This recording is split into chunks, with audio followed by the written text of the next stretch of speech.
My son put our family home up for sale the day after I buried my wife. I'm William Anderson, and for 34 years, this house was Elizabeth's pride and joy.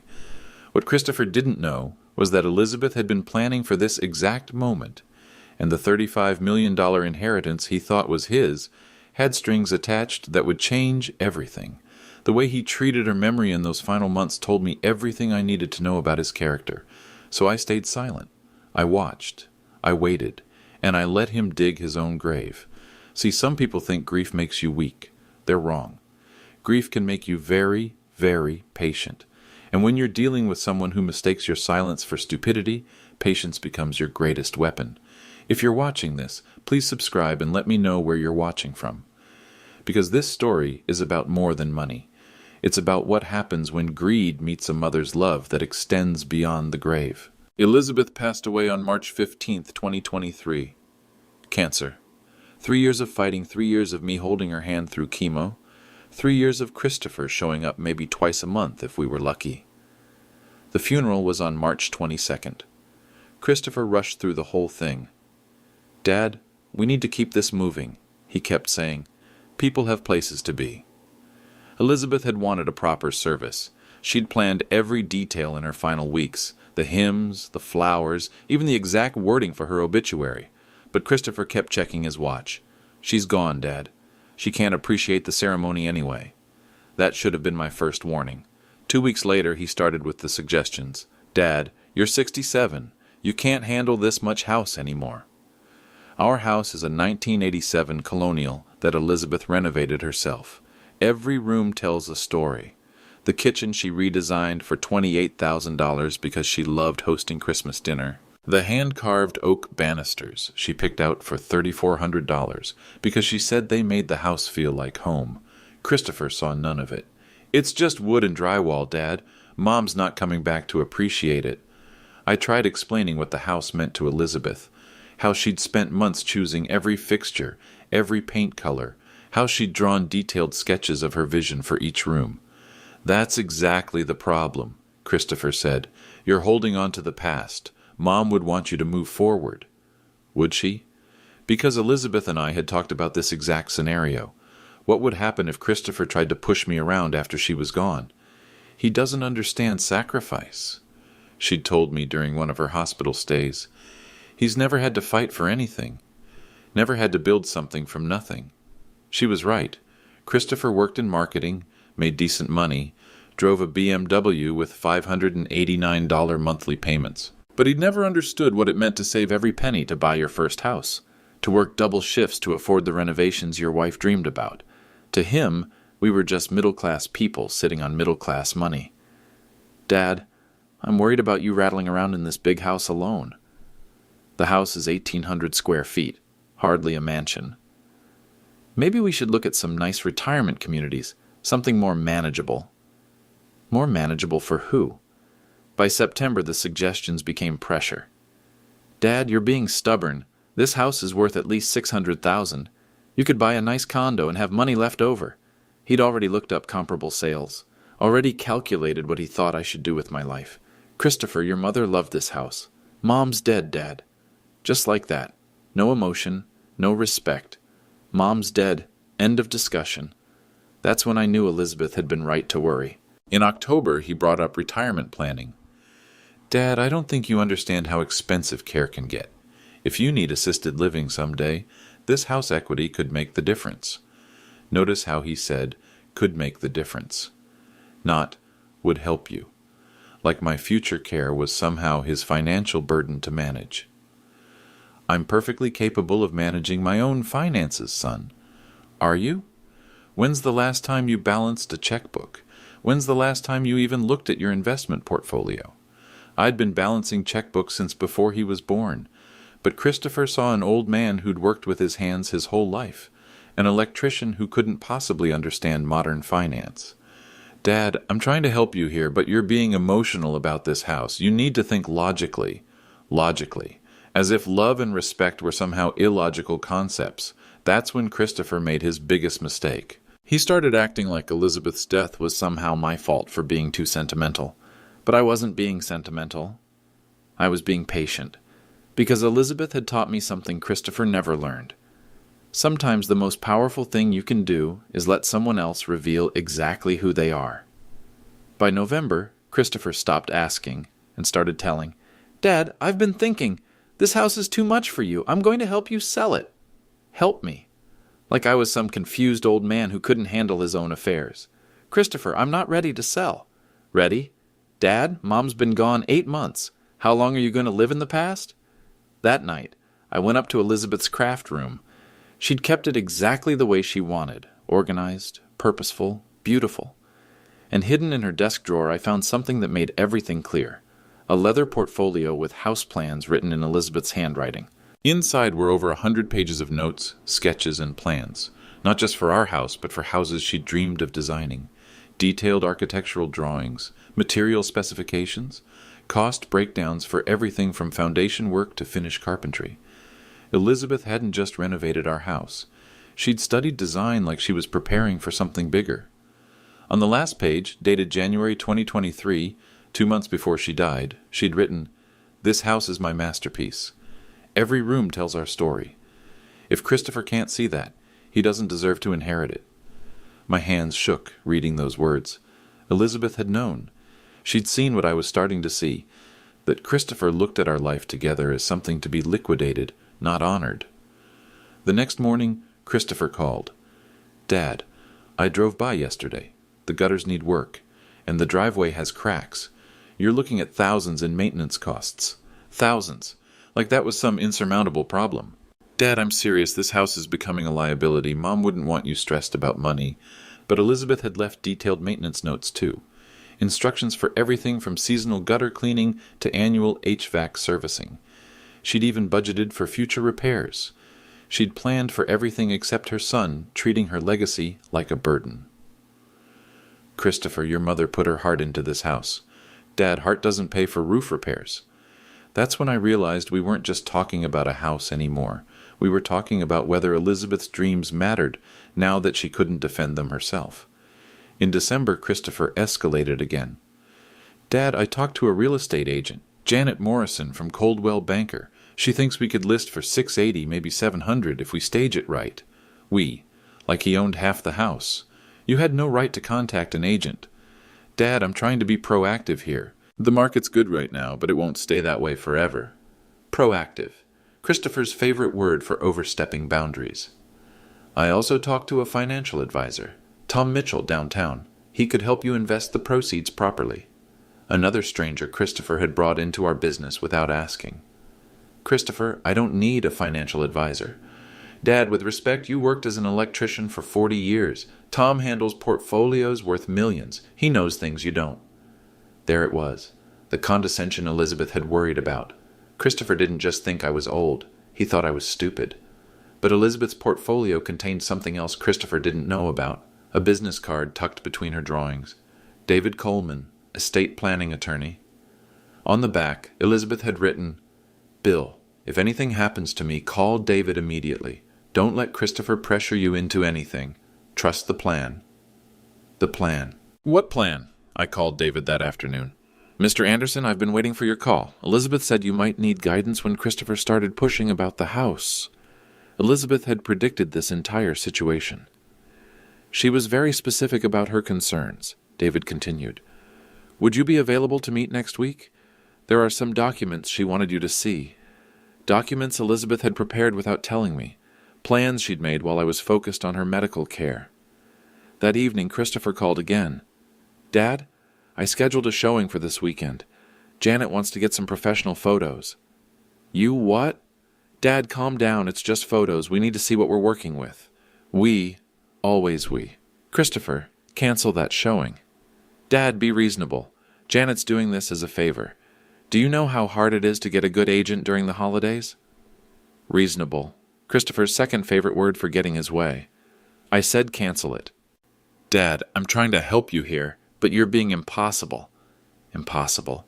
Because I wouldn't let him sell my house out from under me. But I wasn't being impossible. I was buying time. Because if Elizabeth had taught me anything, it was that patience reveals truth. And I was about to discover just how much truth Elizabeth had prepared me for. The meeting with David Coleman was set for January 3rd. Christopher had no idea it was happening, but something told me that meeting would change everything. January 3rd arrived gray and cold. David Coleman's office was downtown, in one of those old buildings with marble lobbies and brass elevators, the kind of place that suggests serious money. Elizabeth had never mentioned David to me. In 34 years of marriage, she'd never kept secrets, except, apparently, she had. David was younger than I'd expected, maybe 45, with the kind of quiet confidence that comes from handling other people's problems all day. "Mr. Anderson, please sit down. Elizabeth spoke about you often during our meetings." "Meetings? How many meetings?" 7 over the past 4 years. She was very thorough in her planning. 4 years. Elizabeth had been preparing for this conversation since 2019. David opened a thick file labeled Anderson Family Trust. Elizabeth established this trust in March 2019, shortly after Christopher's divorce. She was concerned about his financial decision-making. Christopher's divorce had been expensive. Alimony, child support, lawyer fees. But he'd never asked us for help. She was particularly worried about what would happen to your home if something happened to her. She wanted to ensure Christopher couldn't pressure you into selling. David slid a document across the desk. Official letterhead, legal seals, Elizabeth's signature at the bottom. "This is the trust agreement. Your house, along with all other marital assets, are held in trust. You're the primary beneficiary and sole trustee." I stared at the papers. "What does that mean exactly?" "It means Christopher has no legal claim to any of your shared property. The house, the bank accounts, the investment portfolio, everything belongs to the trust until your death." "Investment portfolio?" "David, I think there's been a mistake. Elizabeth and I lived paycheck to paycheck most of our lives. We don't have an investment portfolio." David smiled. Elizabeth was very good at keeping secrets when she needed to. He opened another file. This one was labeled Portfolio Summary, December 2024. The number at the bottom made me forget how to breathe. $35,247,892.33. That's impossible. Elizabeth's father owned a small manufacturing company in Ohio. When he died in 1995, she inherited everything but never told anyone. She spent 28 years quietly growing that inheritance. 1995, the year we'd bought our house. I'd always wondered how we'd qualified for such a good mortgage with my electrician's salary. "She didn't want to burden you with the responsibility," David continued. "But she also didn't want Christopher to know. She was afraid it would change how he treated both of you." Elizabeth had been right to worry. "There's more," David said, pulling out a sealed envelope. "She recorded a video message for you. Would you like to watch it?" My hands shook as David set up a tablet on his desk. Elizabeth's face appeared on the screen, sitting in what looked like this same office. Her hair was shorter than I remembered. This must have been recorded during her treatment. "Hi, sweetheart. If you're watching this, it means I'm gone and Christopher is pushing you to sell our house." Her voice was exactly as I remembered. Strong, clear, purposeful. "I know this trust might seem like a betrayal, keeping secrets from you, but I was protecting both of us. Christopher has never understood the value of the things that can't be bought. Our home isn't just real estate to him. It's an asset to be liquidated." She paused, and I could see her choosing her words carefully. "Bill, our house isn't worth $600,000. It's worth everything. Every room we painted together, every repair you made, every holiday dinner, every quiet morning with coffee in our kitchen. Christopher can't see that value because he's never created anything lasting himself." The video was 12 minutes long. Elizabeth had thought of everything. Instructions for the trust, explanations for the secrecy, even guidance for dealing with Christopher's inevitable reaction. "Don't let him make you feel guilty for honoring my wishes," she said near the end. "This house is my love letter to you, Bill. To us. To the life we built together. Christopher will try to tell you I'm gone so it doesn't matter. But love doesn't die with the body. Love lives in the places we chose to put it." When the video ended, I sat in silence for several minutes. "Mr. Anderson?" David's voice was gentle. "Are you all right?" "Christopher called this morning. He's scheduled another showing for this weekend." "Does he have legal authority to schedule showings?" "No. But he seems to think he does. David leaned back in his chair. What would you like to do?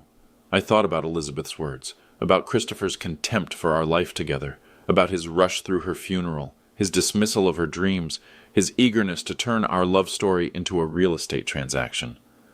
I'd like to let him dig his hole a little deeper. David smiled. Elizabeth said you might say that. She said what? She predicted Christopher would try to sell the house before you discovered the trust. She also predicted you'd want to let him expose himself before revealing the truth. Elizabeth had known me better than I knew myself. What do you recommend? Let him proceed with the sale. Let him get comfortable with the idea that he's in control. The deeper he commits to his plan, the more devastating the truth will be. And legally? Legally, any sale contract he arranges will be void. He has no authority to sell trust property, but we don't have to tell him that until the closing. I thought about Christopher rushing through Elizabeth's funeral, about his dismissive comments about wood and drywall, about his assumption that grief made me weak and stupid. How long can we let this go on? As long as you want. You're the trustee. You have complete control. Complete control. Christopher had been so busy managing my life, he had no idea I'd never needed his management at all. I stood up and shook David's hand. Let's see how far he's willing to go. Because Elizabeth was right about one thing. Sometimes you have to let someone reveal exactly who they are before you show them exactly who you are. And Christopher had no idea who he was dealing with. I drove home from David's office in a daze. $35 million. Elizabeth had been secretly wealthy for almost 30 years, and I'd never suspected. But the more I thought about it, the more it made sense. The way she'd never worried about money, even when my electrician's salary should have left us struggling. The way she'd always been able to afford her renovation projects without touching our savings. The way she'd insisted on paying for Christopher's college without loans. Elizabeth had been protecting all of us, and I'd been too trusting to see it. That evening, Christopher called. Dad, good news. Janet got the photographer scheduled for Saturday morning. Professional lighting, wide-angle lenses, the whole package. Christopher, I haven't agreed to sell the house. Dad, we've been over this. You can't maintain this place on your own, and frankly, you can't afford to. Can't afford to, if he only knew. Janet thinks we should price it at $680, maybe start at $700 and see what happens. $700,000. Christopher thought that was serious money. She also recommended some staging, maybe move some of Mom's furniture to storage, make the rooms look bigger. Elizabeth's furniture, the antique dining set she'd inherited from her grandmother, the reading chair where she'd spent countless evenings, the hope chest she'd bought for our first anniversary. Christopher, I'm not moving your mother's furniture. Dad, buyers need to see themselves in the space. Mom's stuff makes it feel like a museum. A museum. That's what Christopher thought of Elizabeth's carefully chosen possessions. Look, Dad, I know this is emotional for you, but we need to think practically. Practically. There was that word again. Saturday morning arrived with fresh snow. I watched from the living room window as Janet Morrison pulled up in her silver Mercedes. Christopher met her in the driveway, all smiles and handshakes. Then came the photographer, a young guy with expensive equipment and an attitude that screamed, artsy professional. I stayed upstairs while they worked. From my bedroom, I could hear Christopher's voice carrying through the house. Yeah, my mom had good taste, but it's a little dated now. The kitchen's solid, but buyers will probably want to update the appliances. My dad's pretty attached to the place, but he's being realistic about what makes sense financially. Realistic. Christopher thought he was the only person in our family capable of realistic thinking. After they left, Christopher stayed behind. Dad, the photos should be ready by Monday. Janet wants to list Tuesday if that works. Tuesday seems fast. Dad, in this market, you don't wait around. Good houses sell in the first week. Good houses, like ours, was just inventory to be moved. Janet thinks we'll have offers by the weekend. Maybe multiple offers if we price it right. Multiple offers. Christopher was getting excited about an auction for our home. And Dad, I've been thinking about what you should do with the proceeds. Tom Mitchell, the financial advisor I mentioned, he specializes in retirement planning for people your age. People my age, like I was some generic elderly client instead of his father. Tom thinks you could comfortably afford a nice senior community with that kind of money. Maybe even one of the upscale places with golf courses. Golf courses. Christopher apparently thought I'd spent 40 years as an electrician so I could retire to some country club lifestyle. Christopher, I don't play golf. Dad, you could learn. The point is having options. Options. Christopher's vision of my future was all about his idea of what I should want. That evening, David Coleman called. Mr. Anderson, how are things progressing? Christopher has a photographer coming Monday. He wants to list Tuesday. And you're comfortable letting this continue? I thought about Elizabeth's video message, about her instructions to let Christopher reveal his true character. I'm comfortable. Good, because I have one more surprise from Elizabeth. Another surprise. She arranged for certain people to be present when the truth comes out, people Christopher respects professionally. What do you mean?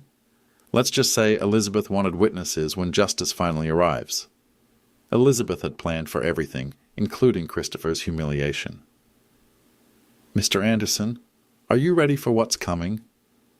I looked around our living room. Elizabeth's reading chair, her grandmother's china cabinet, the piano where she'd practiced hymns for church. Christopher saw all of this as obstacles to a real estate transaction, but Elizabeth had seen all of this as worth protecting. I'm ready. Because sometimes the most loving thing you can do for someone is let them face the consequences of their own choices. And Christopher was about to learn that some lessons can't be avoided forever. The house listing went live on Tuesday, February 14th, Valentine's Day. Elizabeth would have appreciated the irony. Christopher called that afternoon, practically vibrating with excitement. Dad, we already have 3 showings scheduled for tomorrow. Janet says that's really unusual for a first day.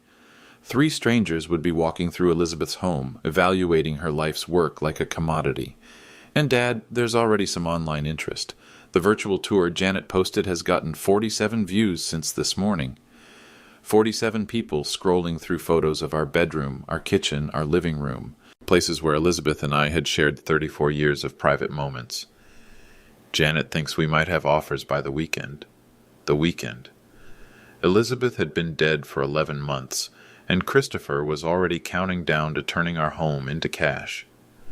Wednesday brought the first showing, a young couple with a toddler.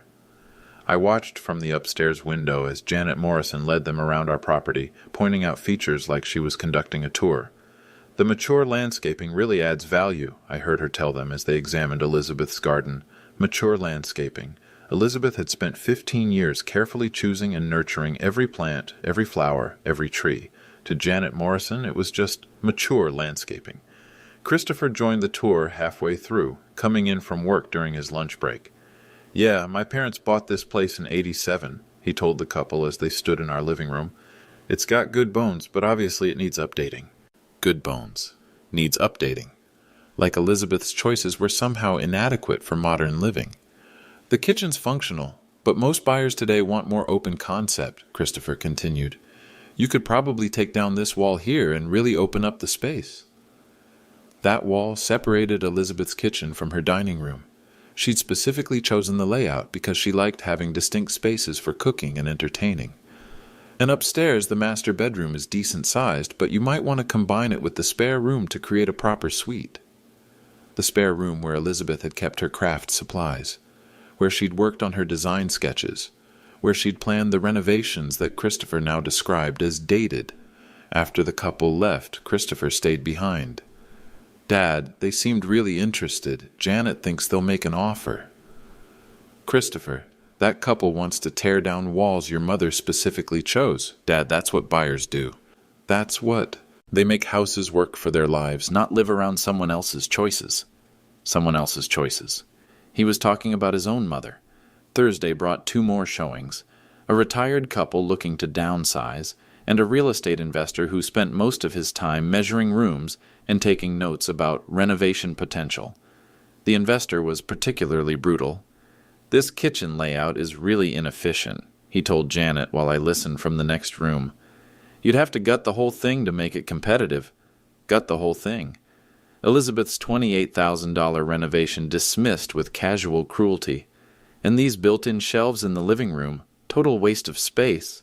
Most buyers want clean walls they can decorate themselves.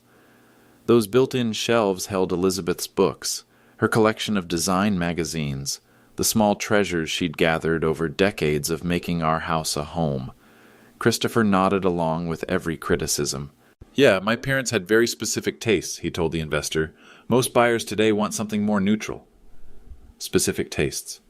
Like Elizabeth's preferences were somehow embarrassing rather than personal. Friday afternoon, Christopher called with news. Dad, we got an offer. $650,000 cash, 30-day closing. Cash offer. 30-day closing. Christopher sounded like he'd won the lottery. The buyers are the couple from Wednesday, the Pattersons. They love the neighborhood and they're pre-approved for renovations. Pre-approved for renovations. Ready to erase everything Elizabeth had created. Janet recommends we accept. Cash offers are rare, and 30 days gives us time to find you something nice. Find me something nice. Christopher was already planning my displacement. What do you think, Dad? What did I think? I thought Christopher had spent the week parading strangers through his mother's home, encouraging them to criticize her choices and celebrating their plans to destroy her legacy. It sounds like a fair offer, I said, because Elizabeth had taught me that sometimes you have to let people hang themselves with their own rope. Great, I'll tell Janet we accept. She'll draw up the paperwork this weekend. Saturday morning, Christopher arrived with contracts and a bottle of champagne. Dad, this is really happening. Janet got the paperwork expedited. We can sign today and be in escrow by Monday. He popped the champagne before I could object, celebrating the sale of Elizabeth's home like it was some kind of victory. To Mom, he said, raising his glass. She'd be happy we're being practical about this. Practical. Christopher thought Elizabeth would be happy watching her life's work get sold for demolition. And Dad, I've got some good news about your next steps. Tom Mitchell found a perfect retirement community. Sunny Meadows, about 20 minutes from here. Golf course, activity center, even a dining hall so you don't have to cook. Sunny Meadows. Christopher had already picked out my prison. The entrance fee is only $400,000, and monthly fees are about $3,000. You'll have plenty left over for a comfortable lifestyle. $400,000 entrance fee, $3,000 monthly. Christopher had calculated my entire future around his assumption that I was financially helpless. Tom thinks you could move in as early as April. Spring's a great time for a fresh start. Fresh start. Christopher's euphemism for erasing my entire life. I scheduled a tour for next Thursday. Tom will meet us there to go over the financial details. A tour he'd scheduled without asking. Financial details he'd arranged without consulting me. Dad, I know this seems fast, but good opportunities don't wait around. Good opportunities, like abandoning my home, was somehow good for me. That afternoon, we met the Pattersons at the house for a final walkthrough. Michael Patterson was a software engineer. His wife, Sarah, was a nurse. Nice people who had no idea they were touring a mausoleum. We're so excited about the potential here, Sarah told me as we stood in Elizabeth's kitchen. We're planning to open up this whole space. Maybe add an island. Add an island. Remove the walls Elizabeth had specifically chosen to keep. And we love that window seat in the living room, Michael added. Our daughter will love reading there. That window seat was where Elizabeth had sat every morning with her coffee, watching the sunrise through the trees she'd planted. Although we'll probably replace the cushions, Sarah continued. Something more modern. Replace the cushions Elizabeth had sewn herself, in fabric she'd chosen to match the room's colors. Christopher beamed through the entire conversation. The Pattersons have such great vision for this place, he told me afterward. Mom would approve of what they're planning. Mom would approve. Christopher actually believed Elizabeth would be happy watching strangers replace her cushions and tear down her walls, but I knew something Christopher didn't. Elizabeth had planned for this exact moment, and she'd arranged for certain people to witness what happened next. The closing was scheduled for March 15th, 1 year to the day after Elizabeth died. She'd planned that timing too. March 15th arrived clear and cold.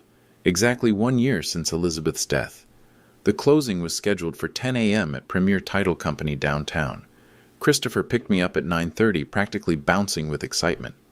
Dad, this is it. By noon today, you'll have $650,000 in the bank and a fresh start ahead of you. $650,000. Christopher thought that was life-changing money. And I confirmed the tour at Sunny Meadows for next week. Tom Mitchell will meet us there Tuesday to set up your new accounts. New accounts Christopher assumed I'd need his help managing. Premier Title Company occupied the ground floor of a glass office building. all leather chairs and mahogany tables designed to make real estate transactions feel important. The Pattersons were already there when we arrived, along with their agent and attorney. Michael wore a nervous smile. Sarah clutched a folder of renovation plans. Janet Morrison introduced everyone like we were gathering for a celebration, rather than dismantling my life. William, Christopher, meet the Patterson family. Michael, Sarah, and they brought pictures of their renovation ideas. Sarah spread her plans across the conference table. Computer-generated images showing our house gutted and rebuilt. Open concept kitchen, master suite addition, two-car garage where Elizabeth's garden shed stood. "We're so grateful you're letting us love this house the way it deserves," Sarah told me. Love it? By destroying everything Elizabeth had created. The title agent, a efficient woman named Patricia Brooks, spread contracts across the table. "This should be straightforward," she announced. "Cash sale, no contingencies, clean title. We should be done in an hour." Clean title, if Patricia only knew. Christopher signed papers with flourish, like he was conquering the world. The Pattersons signed with quiet excitement, planning their demolition. I sat quietly thinking about Elizabeth's video message, about her prediction that Christopher would rush me through the sale, about her promise that justice would arrive with witnesses present. "Mr. Anderson?" Patricia Brooks was looking at me. "We need your signature on the deed transfer." I picked up the pen, then set it down. "Actually, there's something I need to discuss first." Christopher frowned. "Dad, what's wrong? We've been through all this." "I need to make a phone call." I pulled out my cell phone and dialed David Coleman's number. "David? It's Bill Anderson. We're at the closing now." "Excellent timing." David's voice was calm. "I'll be right there." I hung up and faced the table of confused faces. "My attorney will be here in a few minutes." Christopher's frown deepened. "Dad, what attorney? You don't have an attorney." "I do now." "Dad, what's going on? We don't need an attorney for this." Patricia Brooks looked concerned. "Mr. Anderson, is there a problem with the sale?" "There might be." The room fell silent. Sarah Patterson's renovation plan suddenly seemed less important. Michael checked his watch nervously. "Dad, you're scaring people," Christopher whispered. "What's this about?" "It's about your mother's wishes." Christopher's face went red. "Dad, Mom's been dead for a year. Her wishes don't matter anymore." "Doesn't matter." In front of 6 strangers, Christopher announced that his mother's wishes didn't matter. David Coleman arrived 15 minutes later, carrying a leather briefcase and radiating the kind of quiet authority that comes from handling serious money. "Good morning, everyone. I'm David Coleman, attorney for the Anderson Family Trust." Christopher stared. "Trust? What trust?" David set his briefcase on the conference table and opened it with deliberate precision. "Christopher, I believe your father has something to tell you." All eyes turned to me. The Pattersons looked confused. Janet Morrison looked worried. Patricia Brooks looked annoyed. Christopher looked terrified. "Son, your mother established a trust 4 years ago. She was concerned about what might happen to our home after she passed away." "What kind of trust?" David answered. "A family trust that holds all marital assets, including this house. Your father is the sole trustee and beneficiary." Christopher's mouth fell open. "That's impossible. You two never had trust money." David pulled out a document. "The Anderson Family Trust, established March 2019. Current value $35,247,892.33. The silence was deafening. Sarah Patterson gasped. Michael Patterson stared at the papers like they might bite him. Janet Morrison's face went white. Christopher stood up so fast his chair fell over. "That's impossible. You're lying." David placed bank statements on the table. Page after page of investment accounts, bond portfolios, real estate holdings. "Your mother inherited a manufacturing company in 1995. She spent 28 years quietly growing that inheritance." Christopher grabbed the papers. His hands shook as he read the numbers. $35 million? Mom was worth $35 million? "Your mother was worth considerably more than money," I said quietly. "But yes, financially she was quite successful." Christopher sank into his chair. "Why didn't anyone tell me?" "Because," David continued, "Elizabeth was concerned about your reaction to wealth. She wanted to see how you'd treat your father during his grief before revealing the inheritance." Christopher's face cycled through confusion, anger, and growing horror. You mean this whole time when I was trying to help Dad manage his finances? You were trying to manage a portfolio worth $35 million without knowing it existed, David finished. Patricia Brooks cleared her throat. I'm sorry, but what does this mean for the sale? David smiled. It means Christopher has no legal authority to sell trust property. This entire transaction is void. The Pattersons looked like they'd been punched. Their renovation dreams crumbled in real time. But we already gave notice at our apartment, Sarah whispered. We spent $2,000 on architectural plans, Michael added. Christopher found his voice. Dad, you can still sell. You're the trustee, right? You can do whatever you want. You're correct, I said. I can do whatever I want. Christopher's relief lasted exactly 2 seconds. But I won't sell. This house was your mother's masterpiece. She designed every room, chose every fixture, planned every detail. She specifically stated that if you couldn't respect her legacy, you didn't deserve to inherit it. Christopher went pale. What does that mean? David opened another file. It means your inheritance from the trust is contingent on your father's assessment of your character during his grieving period. And? Christopher's voice was barely a whisper. I thought about Christopher rushing through Elizabeth's funeral, about his dismissive comments about wood and drywall, about his eagerness to sell her possessions and tear down her walls, about his announcement 5 minutes ago that her wishes didn't matter anymore. And I'm afraid you failed that assessment rather spectacularly. The room spun into chaos. Dad, please, I was trying to help. You were trying to control. I thought you needed support. You thought I needed management. Christopher turned to the Pattersons. I'm sorry, I had no idea. I thought I was helping my father. Michael Patterson stood up. We need to go. Our lawyer will be in touch about our expenses. Sarah Patterson gathered her renovation plans with tears in her eyes. Janet Morrison packed her paperwork without making eye contact with anyone. Patricia Brooks announced that Premier Title Company would be billing for their time. In 10 minutes, the conference room was empty except for me, Christopher, and David Coleman. Christopher sat in stunned silence, staring at the trust documents. Dad, I can fix this. I can change. I can learn to appreciate Mom's house the way you do. Can you bring her back to life so you can treat her with respect while she's dying? Christopher's shoulders sagged. Can you undo rushing through her funeral so you could get to the important business? Christopher started crying.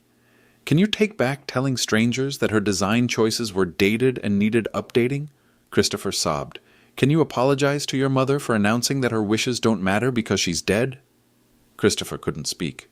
I stood up and gathered my coat. Your mother loved you, Christopher, but love doesn't mean letting you disrespect everything she held dear. David Coleman packed his briefcase. The trust will remain under your father's sole control. Your inheritance will depend entirely on whether you can learn to honor your mother's memory instead of commodifying it. I headed for the door, then turned back. Elizabeth knew exactly who you were, son. The question is whether you're capable of becoming someone she could be proud of. And with that, I walked away from the biggest financial mistake of Christopher's life, a mistake he'd made entirely on his own. I drove straight home from the title company, my hands still shaking from adrenaline. $35 million. Elizabeth had been secretly wealthy for almost our entire marriage, and she'd trusted me to handle Christopher exactly the way I had. The house felt different when I walked through the front door. Not like a museum of memories anymore, but like a sanctuary Elizabeth had specifically designed to be protected. Christopher called 6 times during the drive home. I didn't answer. David Coleman called once. How are you feeling, Mr. Anderson? Like Elizabeth knew exactly what she was doing. She did. And there's one more thing she wanted you to know. More surprises? She left video messages for Christopher, too. Instructions for how he can earn back her trust if he's willing to do the work. Elizabeth had planned for redemption, too. That was like her. Disappointed but not giving up completely. Should I give them to him? Not yet. Let him process what happened today. Let him decide whether he wants to change or just wants access to money. Christopher showed up at 7 that evening. I watched him sit in his car for 10 minutes before getting the courage to come to the door. When I opened it, his eyes were red from crying. Dad, can we talk? I let him in but didn't offer coffee. He sat on Elizabeth's reading chair, the one he'd wanted to put in storage for staging. I messed up. Yes, you did. I thought I was helping. You thought you were managing. Christopher looked around the living room like he was seeing it for the first time. Dad, I never understood what this place meant to you and Mom. No, you didn't. I saw problems that needed solving instead of memories that needed protecting. That was the closest Christopher had ever come to actual insight. Dad, the $35 million. Is that real? It's real. And Mom kept it secret our whole lives? She kept it safe. There's a difference. Christopher was quiet for several minutes. Dad, what do I have to do? To what? To fix this. To earn back Mom's trust. To prove I can be better. I thought about Elizabeth's video messages waiting in David Coleman's office. About her faith that Christopher could change if he wanted to badly enough. You have to stop thinking you know what's best for other people. Okay. You have to stop treating grief like inefficiency that needs to be managed. Okay. You have to learn that some things are worth more than their market value. Christopher nodded, but I wasn't sure he understood yet. And you have to prove you can respect your mother's wishes even when she's not here to enforce them. How do I do that? You figure that out. Elizabeth left instructions, but you have to want to follow them. Christopher stood up and walked to Elizabeth's china cabinet. He touched the glass gently like he was afraid he might break something precious. Dad, this cabinet. Mom spent hours arranging and rearranging these dishes. She did. I always thought it was silly. Who needs fancy dishes that never get used? They got used. Every Christmas, every Easter, every time we had something to celebrate. Christopher opened the cabinet and picked up one of Elizabeth's good plates, the ones with the delicate floral pattern she'd saved up to buy for our 5th anniversary. I remember now. She'd spend the whole morning setting the table perfectly. She loved making ordinary moments feel special. Christopher set the plate down carefully and closed the cabinet. Dad, I don't expect forgiveness. I don't deserve the inheritance. I just want to learn how to honor Mom the way she deserved. That was the first time Christopher had mentioned Elizabeth without immediately pivoting to practical concerns. There's something else you need to know, I said. What? The Pattersons are talking to a lawyer. They want compensation for their expenses. Christopher's face went pale. How much?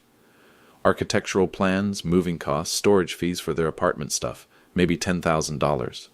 I'll pay it. With what money? You spent your savings on that BMW lease thinking you were about to inherit $650,000. Christopher realized the scope of his mistake. He'd leveraged his entire financial future on money that was never his to claim. Dad, I'll figure it out. You'll figure it out without asking for help you haven't earned, Christopher nodded. And Christopher, the house stays exactly as your mother left it until you prove you understand why it matters. I understand. No, you don't. But maybe someday you will. After Christopher left, I called David Coleman. He wants to change, I told him. Good. Elizabeth hoped he would. When should I give him her video messages? When he stops asking what he has to do and starts doing what he knows is right. Because Elizabeth had taught me that redemption can't be earned through negotiation. It has to be earned through transformation. And that's something no trust fund can buy. The next few weeks brought consequences Christopher hadn't anticipated. Word spreads fast in our neighborhood. By Thursday, everyone knew the Anderson house sale had fallen through spectacularly. By Sunday, everyone knew why. Mrs. Henderson from next door brought me a casserole and some questions. Bill, is it true Christopher tried to sell Elizabeth's house without telling you about some inheritance? Small-town gossip has a way of growing in the telling. It's complicated, Helen. Well, I always thought that boy was too eager to change things. Elizabeth loved this house exactly the way it was. The neighborhood had noticed Christopher's arrogance, too. Janet Morrison called Tuesday morning. Mr. Anderson, I owe you an apology. Christopher led me to believe he had authority to list your property. He believed he did, too. The Pattersons are understandably upset. They've hired an attorney to recover their expenses. Christopher is aware. Mr. Anderson, I hope you'll consider listing with our agency when you're actually ready to sell. I'm not selling, Janet. Ever? Ever. There was a long pause. Mr. Anderson, may I ask why you let the process go so far? Because sometimes people need to see the full consequences of their assumptions. Christopher's consequences were mounting daily. The Pattersons' attorney sent a demand letter for $12,000. architectural plans, moving expenses, storage costs, and lost wages from time off work. Christopher's BMW got repossessed Thursday afternoon, right in his office parking lot in front of his coworkers. He'd been living paycheck to paycheck, assuming inheritance money would solve his financial problems. Now he had no inheritance and new debts he couldn't pay. He had to move back to his old apartment, the one he'd given notice on to buy our house. The landlord charged him double deposit for breaking lease terms. Christopher's ex-wife heard about the failed inheritance and increased her demands for back child support. His credit cards were maxed out from planning his post-inheritance lifestyle. But the financial consequences weren't the hardest part. Christopher's daughter Emma, now 16, called me directly.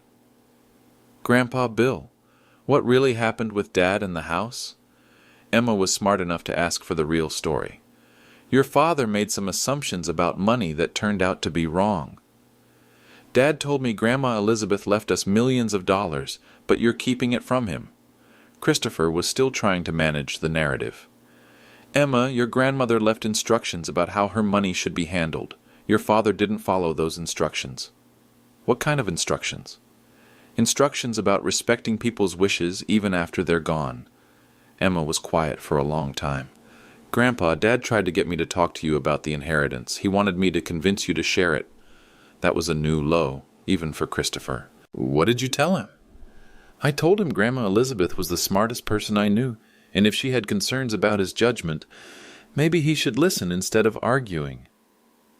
Elizabeth would have been proud of Emma's insight. "Can I come visit this weekend? I want to see Grandma's house the way she left it." "Of course." Emma spent Saturday afternoon with me, walking through each room while I told her Elizabeth's stories.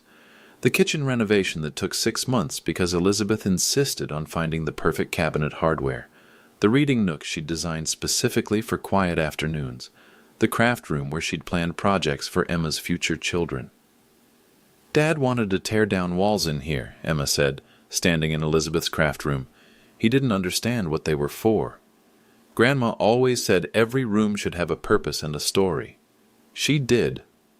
Emma found Elizabeth's portfolio of house plans, the ones Christopher had never bothered to look at. "Grandpa, these are amazing. Grandma was like a real architect. She could have been if she'd wanted to. Why didn't she?" "Because she chose to invest her talents in our family instead." Emma spent an hour studying Elizabeth's sketches. "Dad doesn't see this stuff, does he?" "Your father sees problems to be solved. Your grandmother saw stories to be honored." Sunday morning, Christopher called. "Dad, Emma told me about her visit. She said you showed her Mom's design portfolio." "I did." "Dad, I never knew Mom drew up all those plans. You never asked. I thought the renovations were just random home improvement projects. They were carefully planned expressions of your mother's vision for our life together." Christopher was quiet. "Dad, Emma thinks I don't understand what Mom's house means. Emma's a smart girl." "She's right, isn't she? What do you think?" Another long pause. "Dad, can I come over this week? Not to talk about money, just to see the house the way Emma saw it?" That was progress. Thursday evening works. "And Dad, I've been thinking about what you said, about proving I can respect Mom's wishes even when she's not here to enforce them." "What have you been thinking?" "I want to pay the Pattersons back, even if it takes me months. I want to apologize to Janet Morrison for wasting her time. I want to learn about Mom's design work before I ever comment on the house again. Those are good starts. And Dad, I want to stop trying to manage your life and start trying to understand it." That was the first time Christopher had acknowledged his fundamental mistake. "I'll see you Thursday, son." Because Elizabeth had been right about something else. People can change, but only if they want to badly enough. And for the first time since her funeral, Christopher seemed to want to change more than he wanted to be right. That was the beginning of earning back what he'd thrown away. But it was only the beginning. Real transformation would take much longer.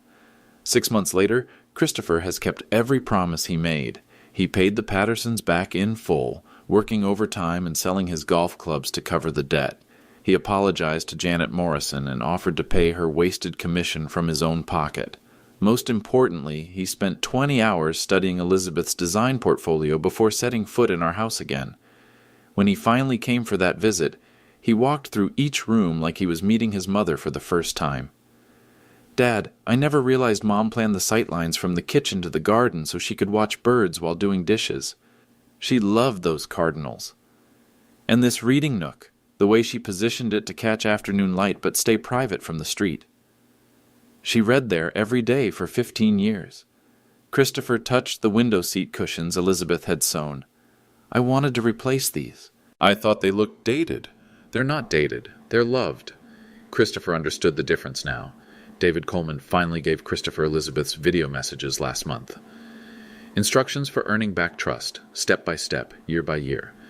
Christopher cried through all 6 videos.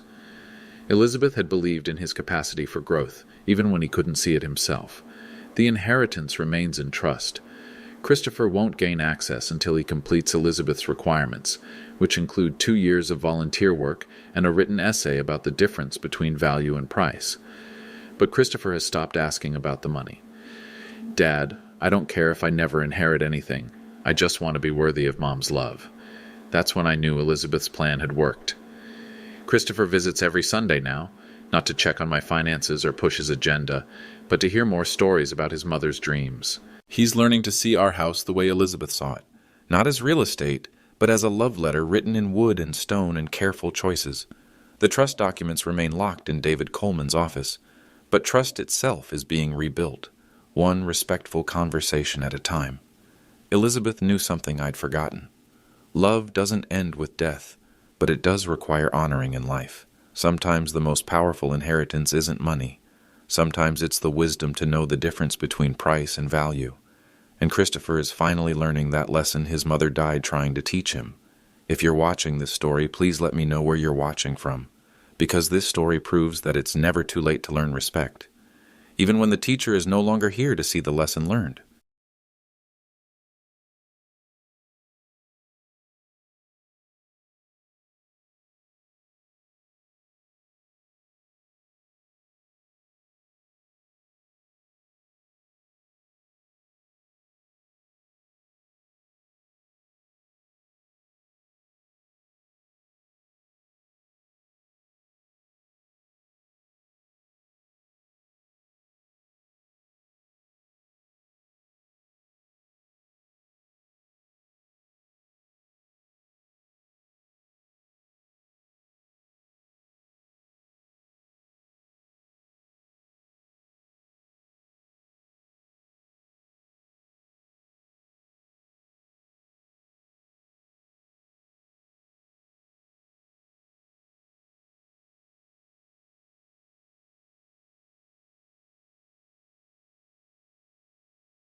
A bankrupt mechanic braves a blizzard to rescue 2 little girls from an overturned car, unaware that they are the daughters of a powerful billionaire.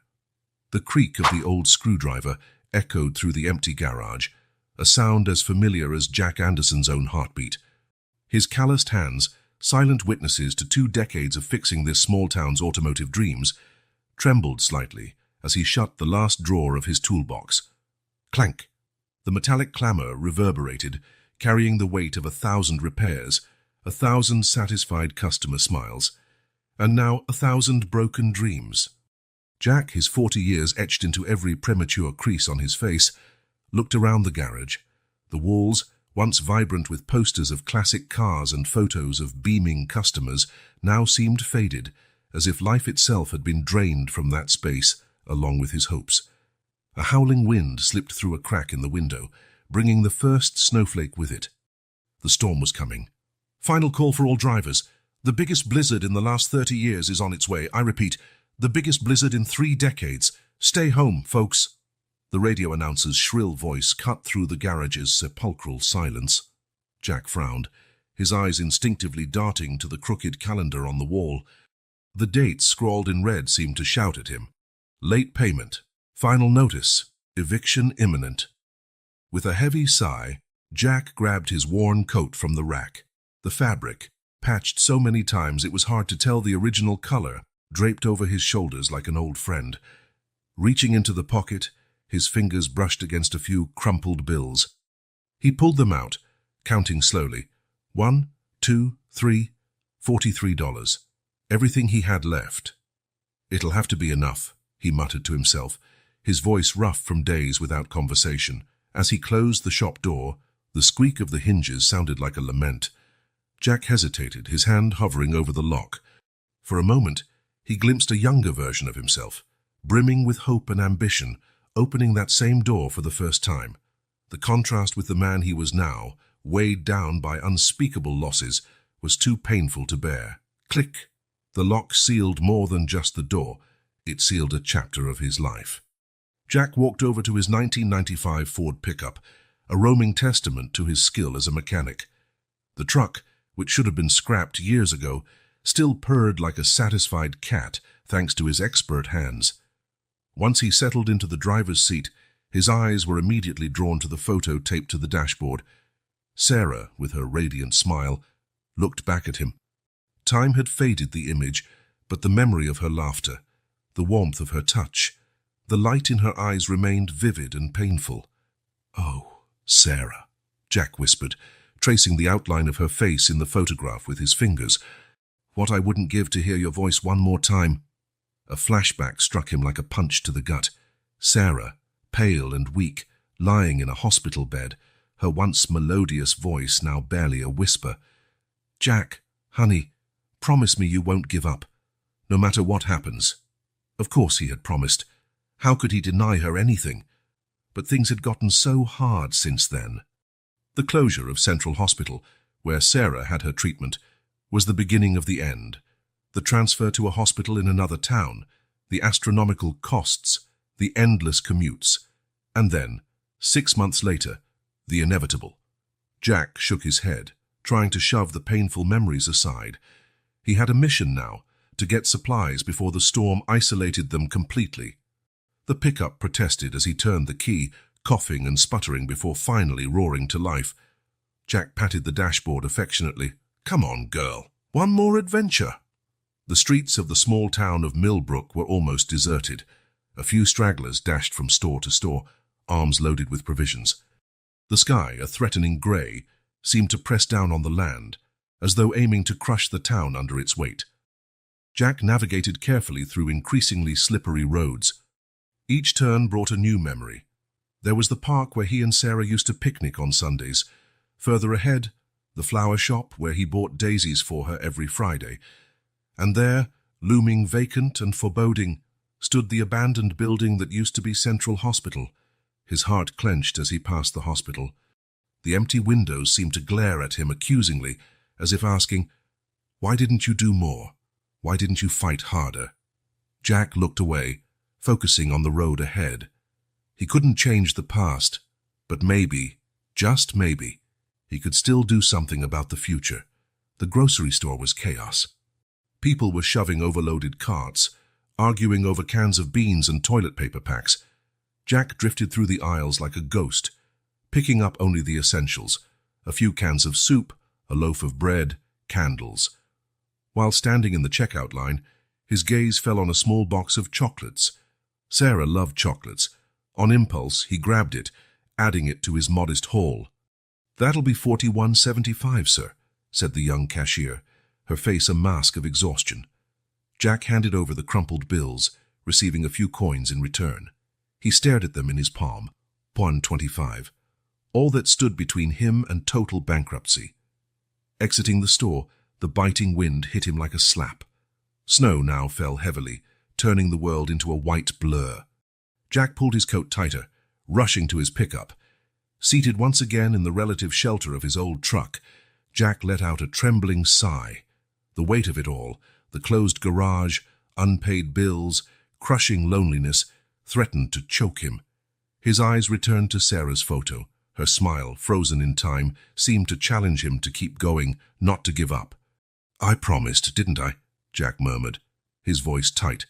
"I promised I wouldn't quit." With renewed resolve, he started the engine. The pickup growled in response, as though sharing his determination. As he maneuvered through streets now nearly invisible under the snow, Jack made a silent vow, not just to Sarah but to himself. He would survive this storm, just like he'd survived all the other storms life had thrown at him. And maybe, just maybe, when the snow melted, he would find a new beginning. The radio crackled again, the announcer's voice almost drowned out by the howling wind. "Conditions worsening by the minute. Stay home, people of Millbrook." This could be the storm of the century. Jack gripped the steering wheel, his gaze fixed on the road ahead. The blizzard might be the worst in 30 years, but he had already faced his own internal storms. With $1.25 in his pocket, a truck more rust than metal, and the memory of a promise made to Sarah, Jack Anderson drove off into the unknown. The storm might only just be beginning, but for Jack, it was just another chapter in a survival story he was determined to keep writing. The gentle purr of the Range Rover's engine was almost inaudible inside the luxuriously insulated cabin. Emma Williams, her keen 5-year-old blue eyes, watched the swirling snowflakes through the tinted glass, mesmerized by the hypnotic patterns they made against the grey, turbulent sky. "Emmy, tell me the magic bunny story again." Lily's high-pitched voice, she had just turned 3, cut through the silence, her chubby little hands tugging at the sleeve of her older sister's cashmere coat. Emma smiled, a smile carrying a maturity beyond her years. "Okay, Lils. But you have to promise to stay quiet while Susan drives, and okay?" In the front seat, Susan Alvarez, 28, the girl's nanny for almost 2 years, glanced gratefully in the rearview mirror. Her hands clutched the leather steering wheel, knuckles white with tension as she navigated the increasingly treacherous road. "Once upon a time," Emma began, her voice mimicking the melodious tones she remembered from her mother, "there was a little white bunny who lived in the enchanted forest." While Emma wove the familiar tale, Susan fought against the growing anxiety in her chest. The blizzard, which had begun as a light snowfall, had turned into an impenetrable white curtain. The state-of-the-art GPS on the dashboard blinked uselessly, unable to find a signal. With a trembling hand, Susan picked up her phone for the 10th time in the last 20 minutes. No signal. She cursed softly in Spanish, immediately regretting it and hoping the girls hadn't heard. "Mr. Williams, please pick up," she whispered, dialing the girl's father once more.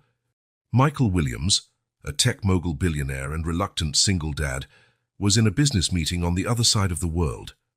Susan knew he rarely took calls during these meetings, but this was an emergency. They should have arrived at the country house hours ago, but the storm delayed everything. In the back seat, oblivious to the mounting danger, Emma continued her story. And then the magic bunny jumped so high that his fluffy ears brushed the clouds. And do you know what happened? Lily shook her head, eyes wide with anticipation, clutching her teddy bear tight. "The clouds were made of cotton candy," Emma exclaimed, tickling her sister's belly and prompting a burst of giggles. Despite the situation, Susan couldn't help a small smile. The Williams sisters were true rays of sunshine, brightening even the darkest days with their innocence and joy. Since Catherine Williams's death 2 years ago, they'd become even closer. with Emma instinctively taking on the role of protector for her younger sister. A sudden jolt made Susan's smile vanish. The Range Rover slid dangerously, and she fought to maintain control. The girls screamed more from excitement than fear, thinking it was part of some game. "It's okay, niñas," Susan assured them, her Spanish accent more pronounced under stress. "Just a small bump." But it wasn't okay. Visibility was almost zero, and traffic ahead was completely stalled. Impatient horns blared through the snowfall, adding to the stressful cacophony. That was when Susan made the decision that changed everything. "Girls, we're going on a little adventure," she announced, forcing a cheery tone into her voice. "We're taking a secret shortcut." Emma frowned, her sharp intuition picking up on the nanny's tension. "But Susan, Daddy always says not to leave the main route." Susan swallowed hard. Emma was right, of course. Michael Williams was a man of strict habits and rules. But what did he expect her to do? Remain stuck on the road for hours, possibly overnight during a record-breaking blizzard? "Sometimes, Emmy, we have to be brave and try new things," Susan explained, carefully maneuvering the SUV onto an exit almost hidden by snow. "It's like in the Magic Bunny story. He had to jump really high to discover the cotton candy clouds, right?" Emma nodded slowly, not entirely convinced, but willing to trust the adult in charge. The secondary road was even more perilous. Snow-laden trees bent menacingly over the path, their shadows creating ghostly shapes in the blinding whiteness. Susan reduced her speed, her eyes straining to distinguish road from ditch. In the back seat, Emma resumed telling stories to Lily, this time inventing new adventures for the Magic Bunny. Her gentle voice provided a surreal counterpoint to the winds howling outside, and the bunny found a secret cave made entirely of sparkling crystals. Once again, Susan tried her phone. Nothing. Panic began creeping into her chest. What if she had made a terrible mistake? What if... A sudden movement in the corner of her eye made her jerk the wheel. A deer, startled by the SUV's silent approach, leapt into the road. Susan slammed on the brakes, but it was too late. The world spun in slow motion, the girl's screams, the deafening crash, the sensation of falling. Then silence. When Susan regained consciousness, the first thing she noticed was the biting cold. The second was the soft crying coming from the back seat. "Emma? Lily?" she called, her voice hoarse. "Susan?" Emma's shaky voice replied. "Lily's crying. I think she's hurt." Susan tried to move, but a sharp pain paralyzed her. Something warm and sticky trickled down her face. Blood, she realized with mounting horror. "Emma, sweetie," Susan said, struggling to keep her voice calm. "Can you see outside? Where are we?" A pause, the sound of movement. "It's all white, Susan," Emma replied, fear evident. We're upside down." Susan's heart sank. They had rolled over, most likely sliding into a ditch. The snow kept falling mercilessly, soon to bury the vehicle completely. "Emma, listen carefully," Susan instructed, feeling consciousness slip away again. "You need to be very brave now. Take care of Lily. Someone will find us." Her last words were swallowed by the darkness closing in on her. In the back seat, Emma clung to Lily, tears freezing on her cheeks. "Don't cry, Lils," she whispered, her voice trembling. "Remember what Mommy always said. Guardian angels are always watching over us. Someone will come, I promise." And so, the two little Williams sisters, lost in the vast whiteness, waited. For a miracle. For a guardian angel. For someone to save them from the raging storm around them. The wind howled like a ravenous beast, lashing Jack's pickup with relentless gusts of snow and ice. The windshield wipers fought a losing battle against the storm, barely managing to clear a slit of visibility before another wave of white obscured it again. Jack gripped the steering wheel so tight his fingers hurt, his eyes squinting to see any sign of the road ahead. The paper bag on the passenger seat, containing his meager groceries, a few cans of soup, a loaf of bread, and the chocolates he'd bought on a whim, seemed to mock him. Would he even live long enough to open one of those cans? Then it happened. A deafening boom cut through the storm's roar, so close and sudden that Jack instinctively slammed on the brakes. The pickup skidded wildly, spinning nearly 180 degrees before coming to a stop, the engine sputtering and dying. For a moment, Jack sat frozen, heart hammering against his ribs. What the hell was that? Lightning. An explosion. Shaking off the stupor, he tried starting the engine again. Nothing. "Come on, girl," he muttered, twisting the key repeatedly. "Don't fail me now." But the old Ford remained stubbornly silent. Cursing under his breath, Jack grabbed his flashlight from the glove compartment and, taking a deep breath, opened the truck door. The wind nearly knocked him off his feet, snow stinging his eyes and mouth. Blinking furiously, he raised the flashlight, its beam slicing through the white curtain. That was when he saw it, tracks in the snow. They weren't footprints, but rather deep grooves, as if something large and heavy had slid. Jack's stomach twisted. "Oh, no," he whispered. Ignoring the biting cold, he started following the tracks. Each step was a battle against the wind and deep snow. His former paramedic instincts screamed that something was terribly wrong. After what felt like an eternity, but was probably only a few minutes, Jack reached the edge of a steep embankment. Pointing the flashlight downward, his heart nearly stopped. Below, partially buried in the snow, lay an overturned Range Rover. "Damn," Jack cursed, adrenaline surging through his veins. Without a second thought, he began descending, sliding, and slipping down the treacherous slope. Reaching the vehicle, Jack frantically brushed snow from the driver's window. What he saw made him gasp. A young woman, maybe in her 20s, hung motionless from her seatbelt, blood freezing on her pale face. "Hey, can you hear me?" Jack shouted, banging on the glass. No response. That was when he heard it, a faint crying from the back seat. Renewed urgency seized Jack as he scrambled to the rear door. The metal was twisted, stuck. Cursing, he raced back up the slope to his pickup, nearly falling multiple times on the way. Returning with his toolbox, Jack worked furiously to pry the door open. His fingers, numb from cold, could barely grip the tools, but years of mechanical experience guided his movements. Finally, with a protesting screech of metal, the door gave way. The interior was a wreck of shattered glass, splintered plastic, and toys. Jack's heart sank when he saw 2 child safety seats. "Hello," he called softly. "Can anyone hear me?" A sudden movement startled him. From behind one of the seats, a pair of wide blue eyes stared back at him.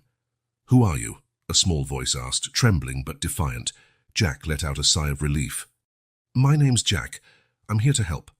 Are you hurt?" Slowly, a girl of about 5 emerged from the shadows. Her face was scratched, and a bruise was forming on her forehead, but she seemed otherwise uninjured. "I'm okay," she said.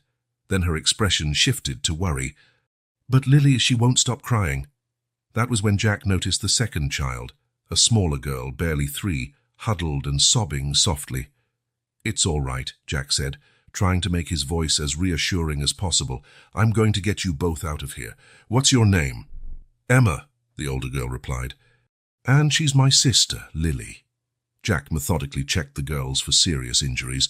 Miraculously, apart from cuts and bruises, they seemed okay. The real threat now was hypothermia. "Emma, I need you to be very brave," Jack said, meeting her eyes. "I'm going to carry you and Lily out, but it'll be a bit scary. Can you be strong for Lily?" Emma nodded solemnly, her gaze far older than her 5 years. With utmost care, Jack lifted Lily first, wrapping her in his own coat. The little one clung to him, trembling violently. "Emma, can you grab your backpack?" Jack asked. "We'll need dry clothes." While Emma rummaged through the wreckage, Jack made one last desperate check on the driver. No pulse. Heavy-hearted, he turned back to the children.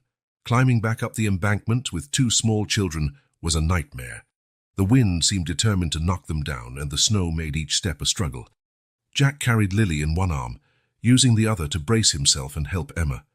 Several times he slipped, his heart lurching each time as he fought to keep his balance. Emma, showing surprising courage, clung firmly to his leg, bravely carrying Lily's backpack. "Almost there," Jack panted when he finally saw the blurred outline of his pickup through the snow. "You're doing great, girls." At last, after what felt like an eternity, they reached the road. Jack gently placed Lily in the passenger seat, helping Emma climb up beside her. Once inside the cab, Jack cranked up the heater, rubbing the girl's hands to restore circulation. "Are you an angel?" Lily suddenly asked, her small voice quivering. Jack felt a lump in his throat. "No, sweetheart, just someone trying to help." Looking at the two frightened but alive girls, Jack felt a fierce determination rise within him. He had found them for a reason. Now it was his responsibility to keep them safe. Turning the key, Jack offered a silent prayer. To his relief and surprise, the engine coughed and then roared to life. "All right, girls," he said, guiding the pickup forward. "Let's find a safe place to wait out this storm." As they crawled slowly through the blizzard, Jack couldn't help thinking that maybe, just maybe, he'd discovered a new purpose that night, a chance for redemption, wrapped in the form of two small survivors. The old Ford groaned and creaked, struggling against the relentless wind and quickly accumulating snow. Jack gripped the wheel tightly, squinting in a desperate attempt to see something beyond the white curtain in front of him. On the passenger seat, Emma clung to Lily, both girls shivering despite the heater running at full blast. "It'll be okay, Lils," Emma whispered, her voice nearly lost in the wind's howl. "Mr. Jack is going to take care of us." Jack swallowed hard, feeling the weight of responsibility settle on his shoulders. He could barely take care of himself lately, and now he had two precious lives depending on him. That was when he saw it, a dark, looming shape emerging from the blinding whiteness. "Thank God," Jack muttered, carefully steering toward the structure. As they drew closer, the outline of a large abandoned warehouse became visible. It looked like an old factory or storage facility, its rusted metal walls defying the storm for decades. Jack stopped the pickup as close to the entrance as possible. "Stay here," he instructed the girls, grabbing his flashlight. "I'll check if it's safe." The wind nearly toppled him when he exited. Battling the storm, Jack reached the warehouse door. To his relief, it opened with a protesting squeak. Inside, it was vast and dark, the flashlight's beam revealing long-abandoned machinery and dusty piles of boxes. But it was dry and, most importantly, offered protection from the biting wind. Satisfied it was safe enough, Jack returned to the pickup. "Come on, girls," he said, opening the door. "We found our shelter." With Lily in his arms and Emma clinging to his leg, Jack guided them into the warehouse. The sudden silence after the constant wind was almost deafening. "It's dark," Lily whimpered, burying her face in Jack's neck. "Don't worry, Princess," Jack replied gently. "We'll make this place nice and cozy in no time." Setting Lily down carefully, Jack started to rummage around the warehouse. His years as a mechanic had taught him how to improvise, and those skills would now be tested to their limits. "Emma, can you hold the flashlight for me?" he asked, handing the device to the older girl. Emma nodded solemnly, gripping the flashlight tightly while Jack worked. He found an old oil drum, which he quickly turned into an improvised fire pit. Pieces of scrap wood and cardboard served as fuel. "Now the trick is lighting it," Jack muttered, patting his pockets for a lighter. "I have matches," Emma suddenly exclaimed, running over to the backpack they'd salvaged from the wreck. "Mom always said to keep matches in the emergency pack." Jack smiled, impressed. "Your mom was a very smart woman." With Emma's matches, Jack soon had a crackling fire in the drum. The heat began to spread, banishing some of the piercing cold. Next step, create a protected space. Jack found a few old tarps and ropes, which he used to build a makeshift tent around the fire pit. "Wow," Lily whispered, eyes wide as she watched the dancing flames. "It's like camping." "It sure is, Lils," Emma agreed, hugging her sister close. "We're on a big adventure." Jack felt a twinge of heartache seeing how the sisters interacted. Emma, just 5 years old, was showing a maturity far beyond her age. With their improvised shelter complete, Jack turned his attention to the supplies. The grocery bag looked tragically inadequate now, but it would have to do. "Who's hungry?" he asked, forcing a cheerful tone. "Me!" Lily shouted, raising her hand. Jack opened a can of soup, pouring it into a metal container he found in the warehouse. Placing it near the fire to heat, he handed out some crackers. "It's not much," he apologized, "but it'll keep us warm." "It's perfect, Mr. Jack," Emma said politely, sharing her portion with Lily. "Thank you for taking care of us." Jack felt a lump in his throat. "You girls are incredibly brave," he said softly. "You're doing so well." As they ate the warmed soup and crackers, Jack realized the girls needed a distraction. The trauma of the crash, the cold, the fear. It could easily become overwhelming. "How about a story?" he suggested. Lily's eyes lit up. "Yes, please. Emma always tells the best stories." Jack smiled at Emma. "Well, then I guess we should let the expert take over, right?" But Emma hesitated, suddenly shy. "Actually, could you tell a story, Mr. Jack? I'm kind of tired of being the storyteller." Jack understood the unspoken plea. Emma needed to be just a child for a moment, not the caregiver. "Of course," he replied gently. "Let me think. Have you heard the story of the mechanic who fixed the moon?" The girls shook their heads, eyes wide with curiosity, and so, as the storm raged outside, Jack spun a fantastical tale about an ordinary mechanic called upon for an extraordinary mission.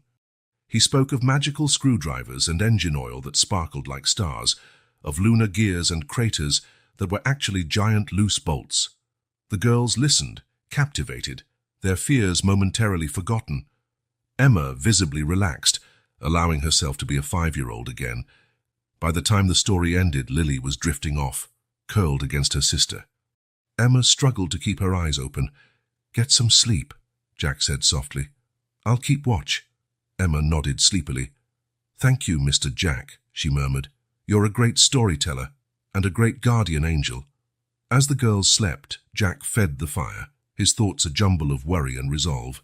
Outside, the storm still raged mercilessly. But here, in this small improvised haven, there was warmth, safety, and surprisingly a sense of purpose Jack hadn't felt in a long time. Gazing at the two small sleeping figures, Jack made a silent promise. He would protect them, no matter the cost. Somehow they would survive this storm together. The darkness of the warehouse was interrupted only by the soft glow of the embers in the makeshift fire pit. Jack, leaning against a rusted wall, fought against sleep. His eyes kept drooping, only to snap open seconds later. A sharp cry finally jolted him out of his half-conscious state. "Mommy! Mommy!" Lily thrashed in her sleep, tears rolling down her chubby cheeks.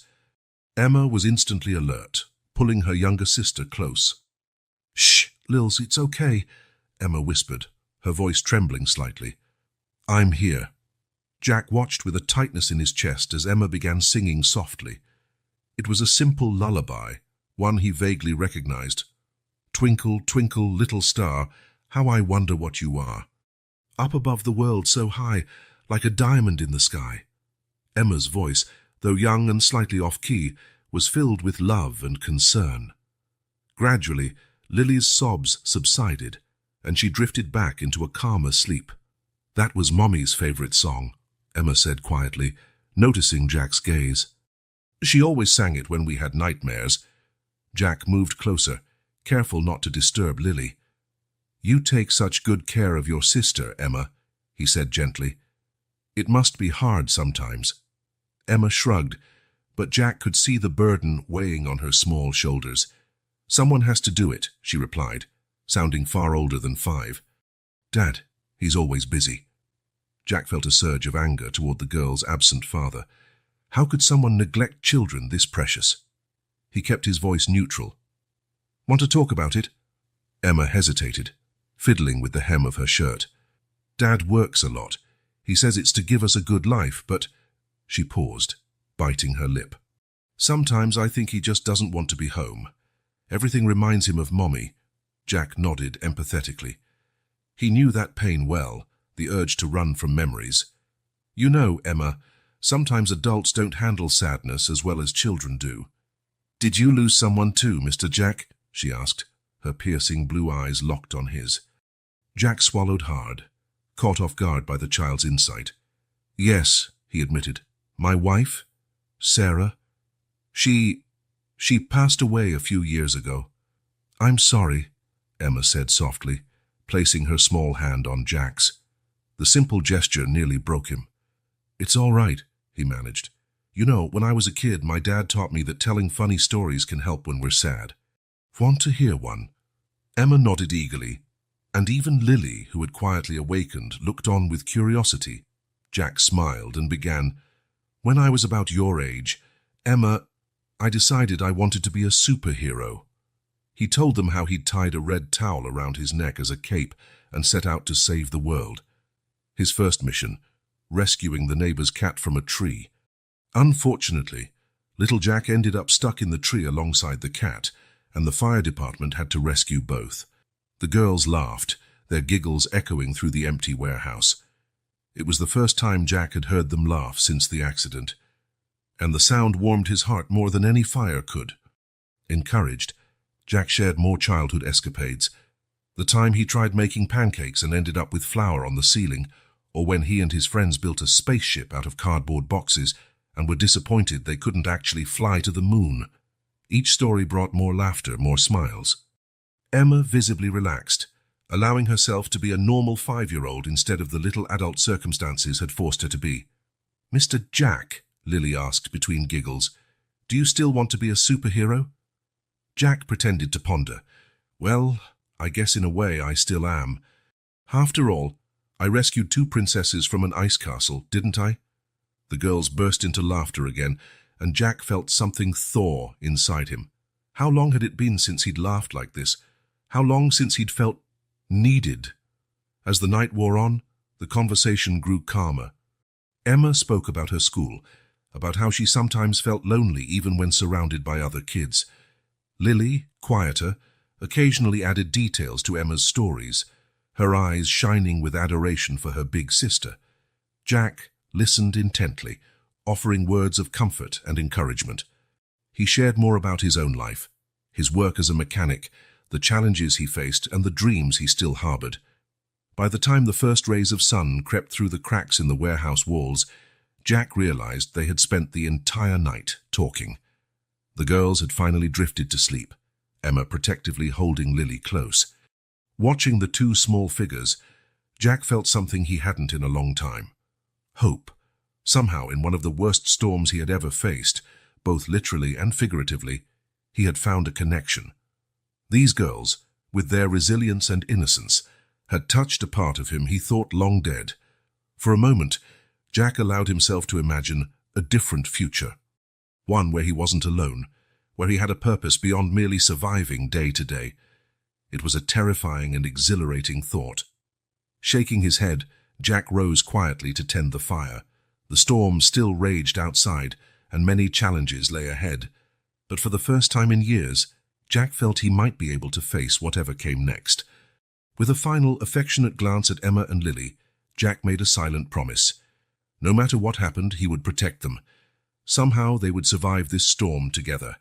And maybe, in doing so, they would all find the family they so desperately needed. Michael Williams, CEO of Williams Tech, was in the middle of a critical presentation when his smartphone vibrated insistently. Normally, he would ignore it. After all, billions were on the line in this meeting.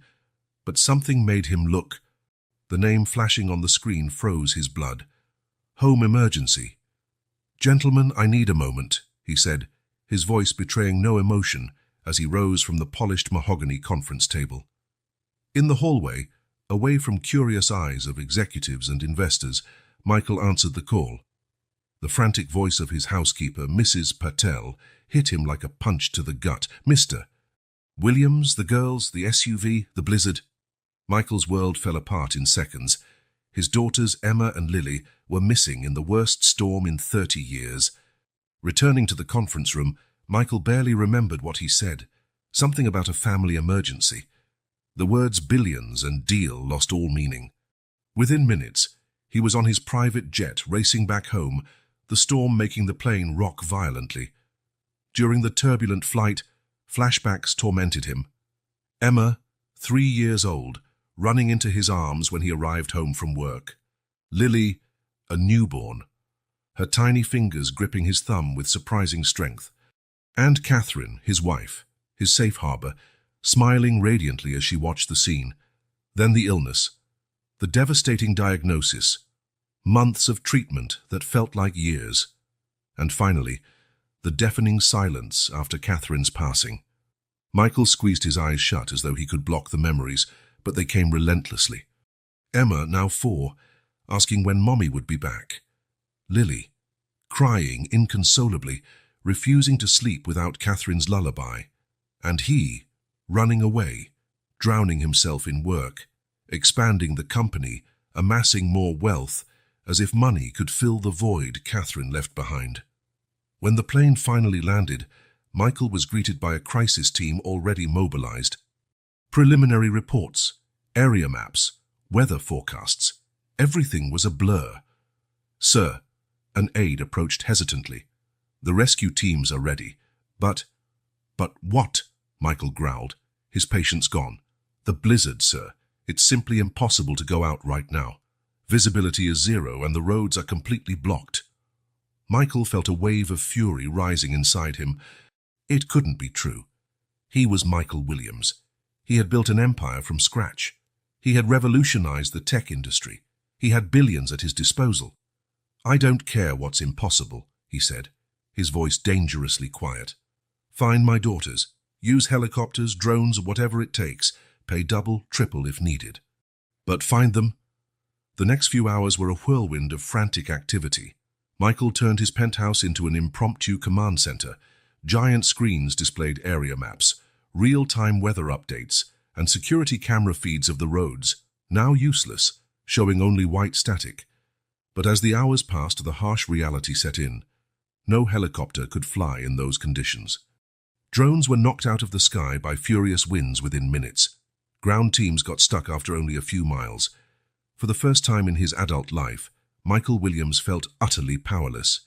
Standing before his penthouse's panoramic windows, watching the storm transform the city into a white desert, Michael felt the weight of his choices crushing him. How many times had he cancelled family dinners for business meetings? How many of Emma's school recitals had he missed? How often had he outsourced Lily's care to nannies and housekeepers? A sob escaped his throat, shocking him. He couldn't recall the last time he cried, perhaps at Catherine's funeral. "Mr. Williams?" His assistant's hesitant voice pulled him back to reality. "Is there anything I can do?" Michael turned, his eyes red and weary. For a moment he almost yelled at her, unleashing his frustration, but then he saw genuine concern and fear on her face. "Rachel, right?" he asked softly. She nodded. Surprised, he remembered her name. "Rachel, do you have children?" "Yes, sir. 2 girls." Michael felt like he'd been punched again. "2 girls," he repeated. How do you balance it all? Work, family?" Rachel seemed briefly disconcerted by her usually distant boss's personal question. "It's not always easy, sir," she admitted. "But at the end of the day, they are my priority, always." Michael nodded slowly, the words hitting him like lightning. Priority. What had been his priority these past years? Turning back to the window, Michael pressed his forehead against the cold glass. "Emma," he whispered. "Lily, Daddy's so sorry. So sorry." For a moment, he imagined he could see through the blizzard, pinpointing his missing daughters by sheer force of will. But the storm raged on, indifferent to his power or wealth. "Rachel," he said finally, voice raw, "cancel all my engagements for the next few weeks, and bring me every file we have on the old Central Hospital, the one we closed 2 years ago." Rachel looked puzzled but nodded. "Yes, sir." "Anything else?" Michael stared once more at the furious storm. "Yes. Pray that my girls are safe, and that I'll have a chance to fix my mistakes." As Rachel quietly left, Michael Williams, the tech titan, the ruthless billionaire, fell to his knees. For the first time in years, he prayed, not for profits or acquisitions, but for something infinitely more precious, for a second chance with his daughters, for redemption.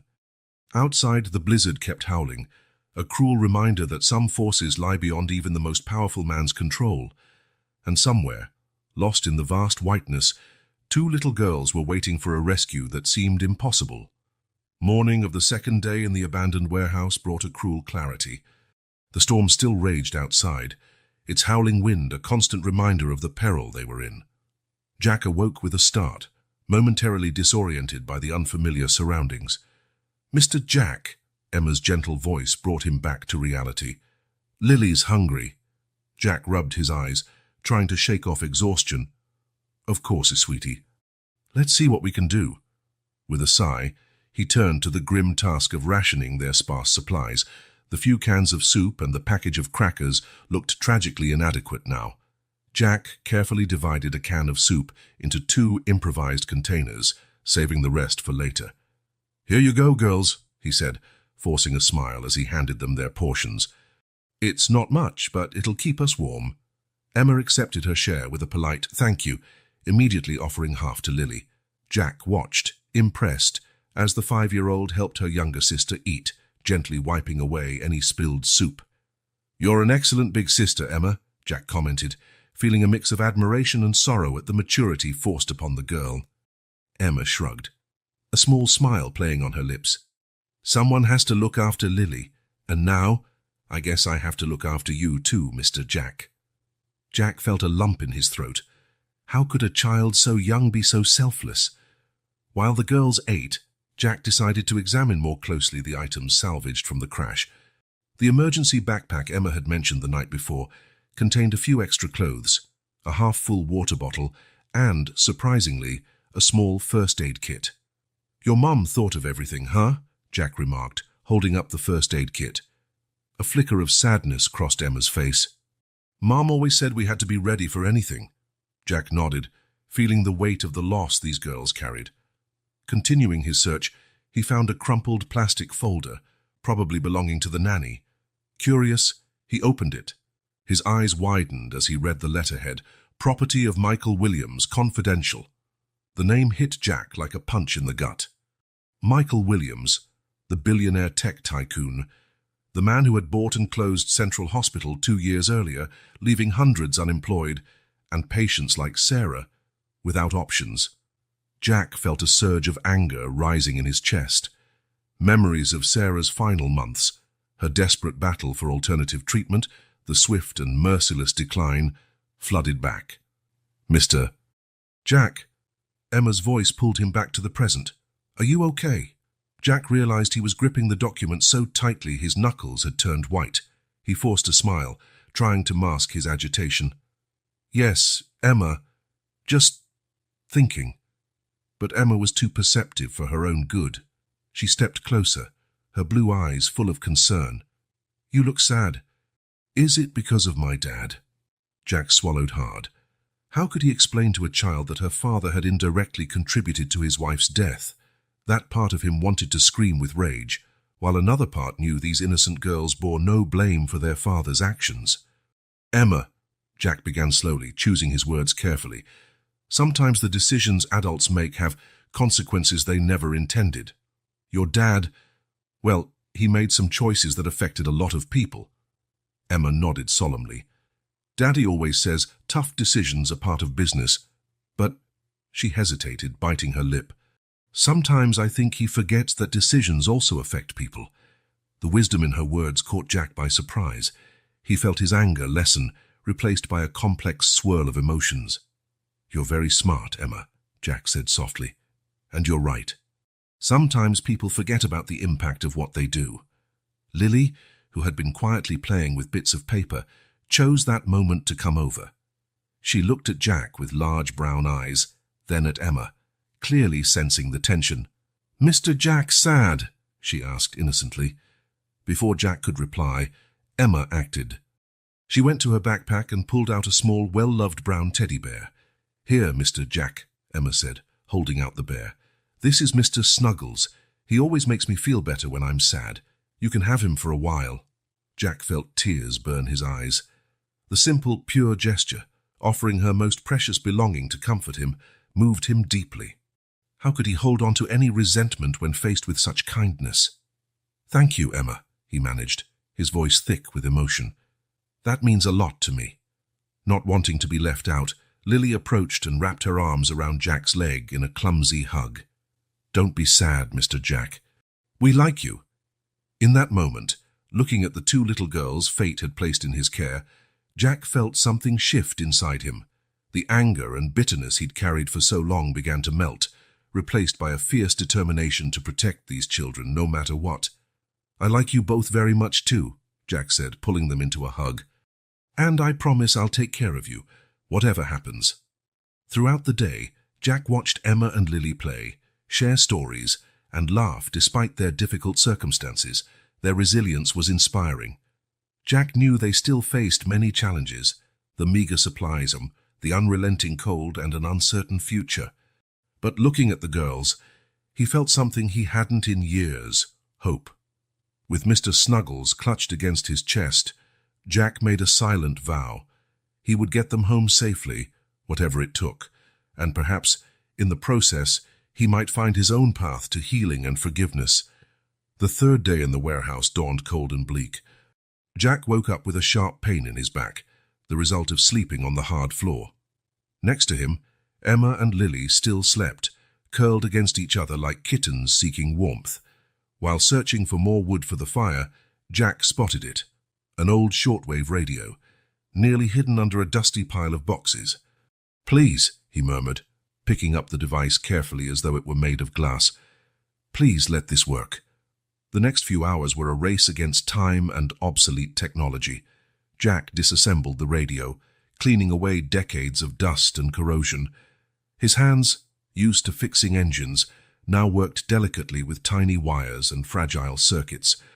Emma woke up in the middle of this process, her sleepy eyes widening at Jack's intense concentration. "Mr. Jack," she called softly. "What's that?" Jack looked up, a tired smile on his face. "This, Emma, might be our salvation. It's a radio. If we can fix it, we can call for help." Emma's eyes sparkled with renewed hope. "Can I help?" "Of course you can," Jack replied. "I actually need an assistant, someone smart and brave. Do you know anyone like that?" Emma giggled, her laughter echoing in the empty space. "Me! I can be your assistant." And so, while Lily continued sleeping, Emma became Jack's official helper. She held an improvised lantern, made from an empty can and a piece of candle, handed him tools, and most importantly, kept Jack's spirits high with her curious questions and keen observations. "Mr. Jack," Emma asked after a while, "how did you learn to fix things?" Jack smiled, remembering simpler times. "My dad taught me. He said understanding how things work is the first step to fixing what's broken. Not just machines, but everything in life." Emma nodded thoughtfully. "Like broken hearts?" Jack paused, surprised by the depth of her question. "Yes, Emma. Exactly like broken hearts." The hours ticked by, marked only by the constant roar of the wind outside and Jack's occasional muttered curses of frustration.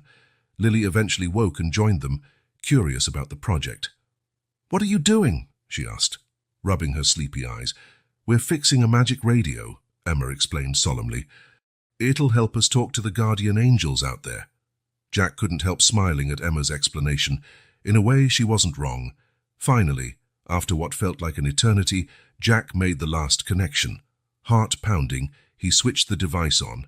Static. Only static. The disappointment was palpable. Jack felt a knot form in his stomach. He had failed.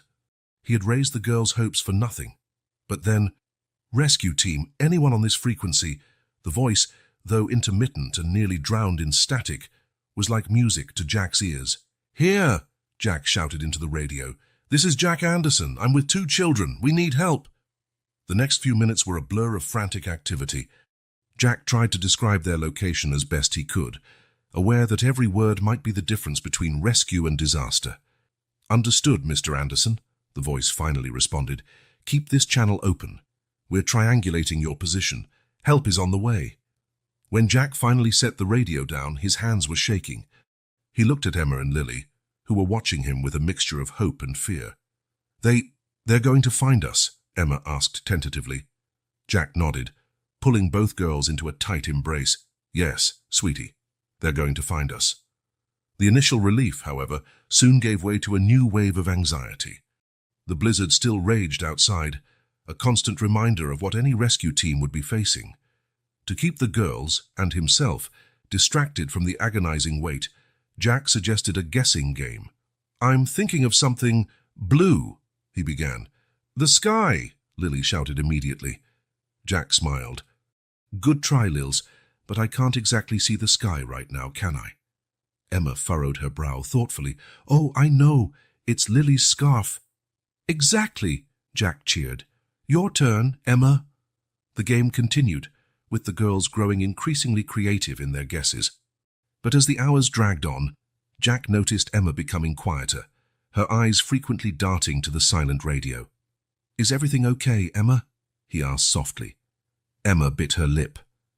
Mr. Jack, what if they can't find us? The question hung in the air, heavy and frightening. Jack knew he had to be honest but also reassuring. Emma, he began gently, remember when we were fixing the radio? It seemed impossible at first, but we didn't give up. Life works like that. Sometimes it feels hard, but we have to keep trying. Emma nodded slowly. Like being a guardian angel. Jack smiled, touched by the analogy. Exactly. And you know what? You've been an incredible guardian angel for me and Lily. Your courage and your help mean a lot. Emma's eyes filled with tears, but she offered a brave smile. Can I keep helping you, Mr. Jack? There's no one else I'd rather have by my side, Jack replied sincerely. As night fell, Jack stoked the fire and handed out the last of their food. The cold and hunger were constant companions now, but the hope kindled by the radio kept them going. Emma, true to her word, stayed by Jack's side, helping monitor the radio and care for Lily. Her resilience and maturity continued to amaze and inspire him. Lying near the fire, exhausted yet determined, the three of them waited. The radio crackled occasionally with updates from the rescue team, each message a reminder they were not forgotten. Jack watched the girls, now asleep, and made a silent promise. No matter what happened, he would protect them. Together, they would survive this storm. Outside, the blizzard raged on, but inside that warehouse, buoyed by an old radio and a little girl's courage, the flame of hope burned brighter than ever. The improvised command center in Michael Williams's penthouse pulsed with frenetic energy. Giant screens covered the walls, displaying weather maps, camera feeds, and real-time search data. The air was thick with tension and the strong scent of coffee. Michael, sporting deep circles under his eyes and an unshaven face, stood at the center of the storm. His gaze darted from screen to screen, absorbing information, making snap decisions, issuing orders in rapid-fire succession. "What's the status of the helicopters?" he asked, his voice rough from exhaustion. A young technician answered nervously, "Still grounded, sir. Winds at 75 miles per hour, trying to fly is suicide." Michael muttered a curse under his breath. Every passing minute was a minute his daughters remained in danger. He turned to another team member. "What about the ground crews?" A middle-aged woman sporting a civil defense badge replied, "3 teams are stuck about 12 miles out, sir. The roads are completely blocked. We're trying to reach them with snow vehicles, but progress is slow." Michael felt another wave of frustration threaten to swallow him. How was it possible that with all his resources, his wealth and his influence, he could do nothing to save his own daughters? Then it happened. "Mr. Williams!" A communications technician shouted, his voice slicing through the room's chatter. "We just picked up a signal. It's faint, but it's definitely a distress call." In seconds, Michael was at the technician's side, eyes fixed on the screen showing the signal's waveform. Jack Anderson, 2 children, need help. Michael's heart leapt. His daughters were alive. "Trace that signal," he ordered. "Use every tool we have. Satellites, cell towers, anything." The room exploded with renewed activity. Engineers and technicians rushed about, calibrating equipment and cross-referencing data. But hope soon gave way to exasperation. The exact source of the signal remained elusive. The storm interfered with the equipment, making precise triangulation nearly impossible. "Best we can do is narrow it to a 6-mile radius, sir," one engineer reported, disappointment heavy in his voice. Michael felt the weight of failure threaten to crush him. 6 miles. Under normal conditions, that was nothing. But in this blizzard, it might as well be a journey to the moon. Frustrated, he turned away from the screens, pacing over to the window. Outside, the city he once ruled was unrecognizable, transformed into a barren white wasteland. His reflection in the glass startled him. Who was this man with haunted eyes and a tormented expression? Surely not the business titan, the tech visionary he imagined himself to be. Memories crashed over him. Emma at 3 begging him to read her a bedtime story. He'd promised tomorrow, caught up in a business call. Lily, taking her first steps while he was at a conference halfway around the world. How many tomorrows had he promised? How many precious moments had he missed? Always putting work first. Catherine's voice echoed in his memory. Michael, life won't wait. Our daughters are growing up. Don't miss it. He'd ignored her warnings, convinced he was building a legacy for his girls. But what good was an empire if he lost what truly mattered? Mr. Williams, Rachel, his assistant, intruded gently. The mayor's office is on the line. They're questioning the legality of some of our search methods. Michael felt a wave of anger boil up again. Bureaucracy. Always the damned bureaucracy. Tell them, he growled, to worry about legality after my daughters are safe. Rachel nodded but hesitated before leaving. Sir, if I may, maybe a more diplomatic approach. We need them on our side. Michael paused, surprised by the bold suggestion. In another life, he might have fired an employee for daring to question him. But now, he sighed, running a hand over his tired face. You're right, Rachel. Thank you. Please set up a video conference with them. We'll work it out together. As Rachel left to make the arrangements, Michael refocused on the screens. Jack's radio signal had become intermittent, each moment of silence torture. Hang on, girls, he muttered. Daddy's coming. The following hours were an emotional roller coaster. Small progress was quickly undone by fresh setbacks. It seemed nature itself was determined to thwart every effort. Late into the night, exhausted and desperate, Michael found himself alone in the command center. The screens flickered quietly, a constant reminder of the battle he was waging. His eyes fell on a photo of Emma and Lily, smiling on a sunny day at the park. Catherine had taken it just weeks before her diagnosis. Michael picked up the photo, gently tracing his daughters' faces. I'm sorry, he whispered. I'm sorry for not being there, for missing so much. But I promise, if I get a second chance, I'll make things right. In that moment, as if the universe answered his plea, one of the radios crackled to life. Base, this is Alpha Team. We believe we've located the signal's source. We're closing in now. Michael's heart soared. This was it. The moment that could change everything. Copy that, Alpha Team, he responded, his voice trembling slightly. Proceed with caution. And thank you. As the rescue team pushed forward through the storm, Michael Williams stood at the window, gazing outside. The first rays of dawn were beginning to pierce the clouds, as though nature itself was finally relenting. A new determination filled him. No matter what happened next, he would be a different man, a different father, the kind of person his daughters deserved. The storm might have devastated his city and shaken his world, but it had also given him something priceless: clarity. And with clarity came a silent promise to Emma and Lily. Their dad was coming home, in every sense of the word. The third day dawned with a deceptive stillness. Outside, the storm seemed to have lessened, but the penetrating cold remained a constant reminder of the danger lurking. Jack awoke with a knot in his stomach, not just from hunger, but from worry. Their supplies were nearly gone. As he tried to rekindle the dying fire, a low, pained sound caught his attention. It was Lily, curled beside Emma, her little body visibly trembling. Emma, Jack called softly. Is Lily all right? Emma, already awake and alert, looked at him with wide, fearful eyes. Mr. Jack, she's really warm. She won't stop shaking. Jack's heart sank. Carefully, he approached and touched Lily's forehead. It was burning hot. Damn, he muttered, trying to stay calm for Emma's sake. Looks like our little warrior has a fever. Will she be okay? Emma's voice trembled, betraying her fear. Jack forced a confident smile. Sure she will. We'll take care of her, right? We're a team, remember? Emma nodded resolutely, instantly slipping into the role of helper. Jack racked his brain, recalling his paramedic days. A fever in a young child could be dangerous, especially in these conditions. Emma, I need you to be my special assistant again, Jack said, keeping his voice calm. Can you grab some clean snow from outside? While Emma headed off on her mission, Jack examined Lily more closely. Her breathing was a bit labored, and her cheeks were flushed. He swore under his breath, wishing he had a thermometer or any proper medical equipment. Emma returned quickly with a handful of clean snow.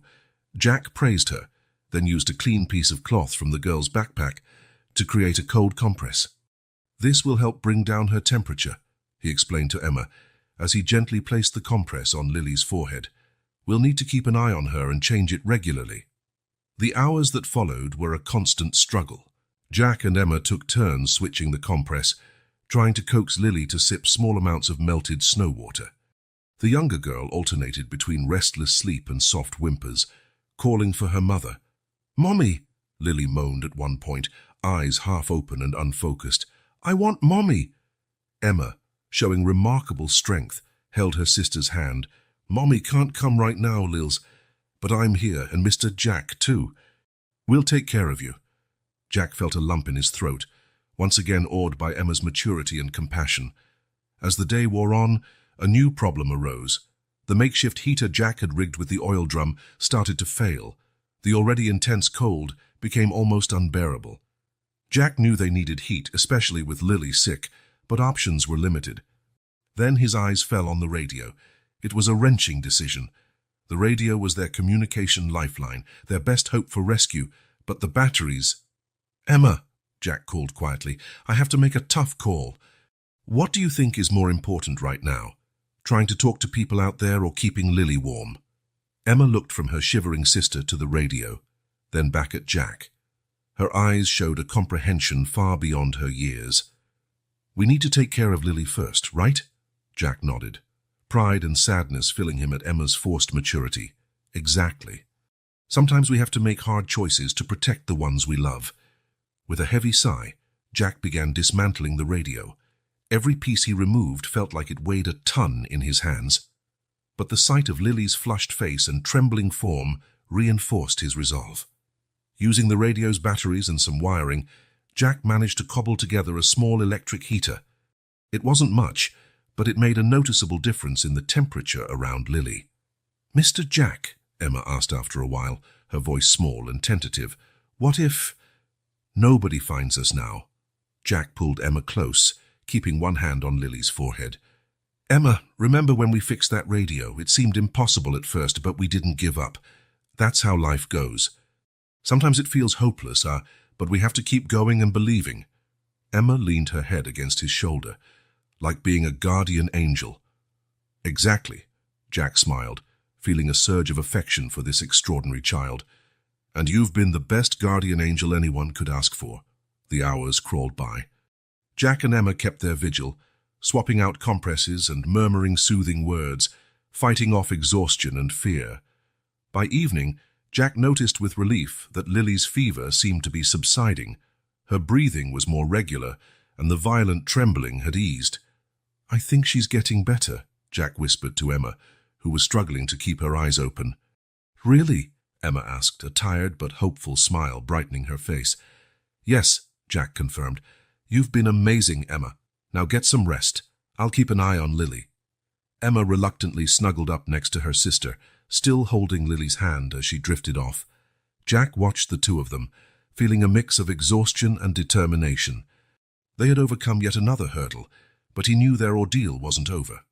Supplies were practically gone, the cold was relentless, and now, without the radio, they were utterly isolated. Yet, looking at Emma and Lily, Jack felt his resolve renew. He would protect them no matter the cost. Somehow they would survive this ordeal. Outside, the storm finally seemed to be dying down.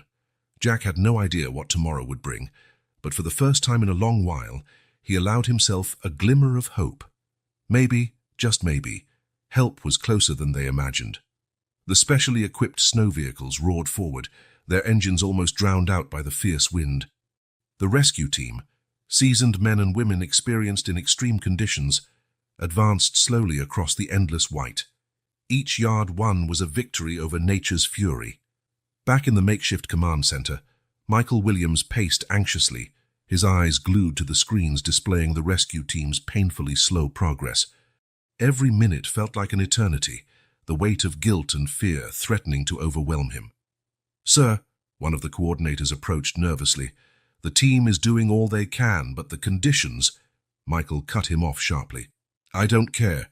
They need to go faster. My daughters are out there." Silence followed, broken only by the steady beeping of equipment. Michael scanned the exhausted yet worried faces of his team. He knew he was being irrational, that everyone was giving their all, but his helplessness was driving him mad. Then he made a decision. "Get a vehicle ready for me. I'm joining the search." The room exploded in protests. "Mr. Williams, it's too dangerous. We can't risk your safety too. Please reconsider." But Michael was resolute. "I've sat here long enough. Those are my daughters out there. I'm going." At the abandoned warehouse, tension was just as high. Jack stared at the last crumbs of food with thinly veiled despair.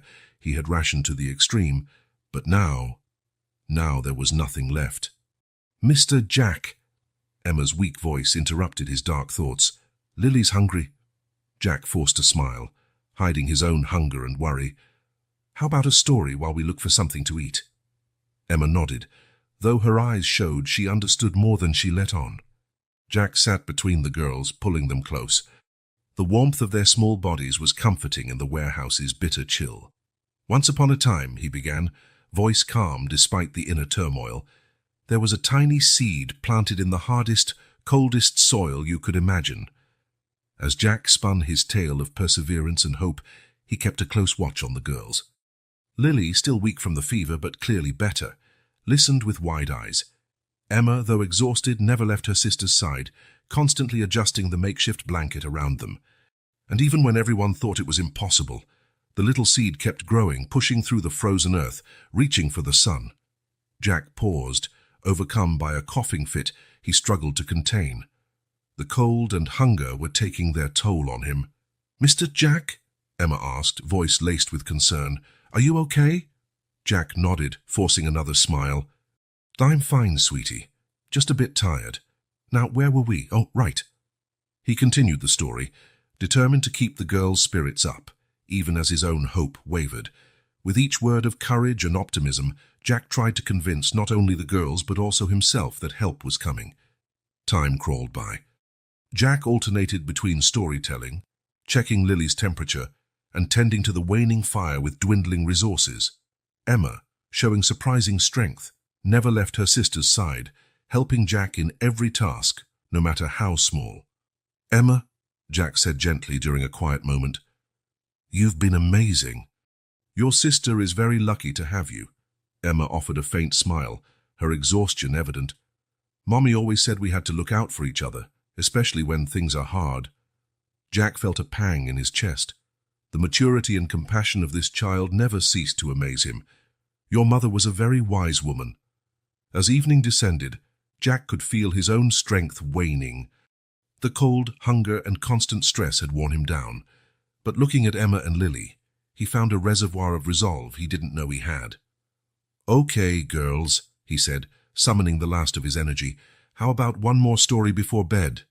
This time, about a brave knight and two fearless princesses who faced the coldest winter ever." While Jack spun his improvised tale, part of him prayed silently, prayed that rescue would come soon, that the girls would survive this ordeal, that he would have enough strength to protect them until then. Unknown to them, the rescue team pressed forward tirelessly through the blizzard, now led by a desperate father determined to find his daughters. The race against time continued, innocent lives hanging in the balance. The wind's howl subsided to a whisper, as though nature herself held her breath. Through the white horizon, a dark, imposing shape emerged. The abandoned warehouse. Michael Williams, his face etched with cold and determination, was the first to leap from the snow vehicle. His eyes, bloodshot from exhaustion and pent-up emotion, frantically scanned the structure for any sign of life. "Emma!" "Lily!" he shouted, his voice hoarse, echoing across the white expanse. The ensuing silence was deafening. For one dreadful moment, Michael's heart plummeted. What if they were too late? Then they heard it, a faint sound from inside the warehouse. Within seconds, the rescue team forced the rusted entrance. The interior was a place of stark contrasts. The cold was tangible, yet at the center, a small oasis of warmth clung stubbornly. And there, wrapped in improvised blankets, were Jack and the girls. "Daddy!" Emma's weak voice cut through the silence, her eyes wide with disbelief. Michael felt his knees buckle. In 2 strides, he was beside them, pulling Emma and Lily into a desperate embrace.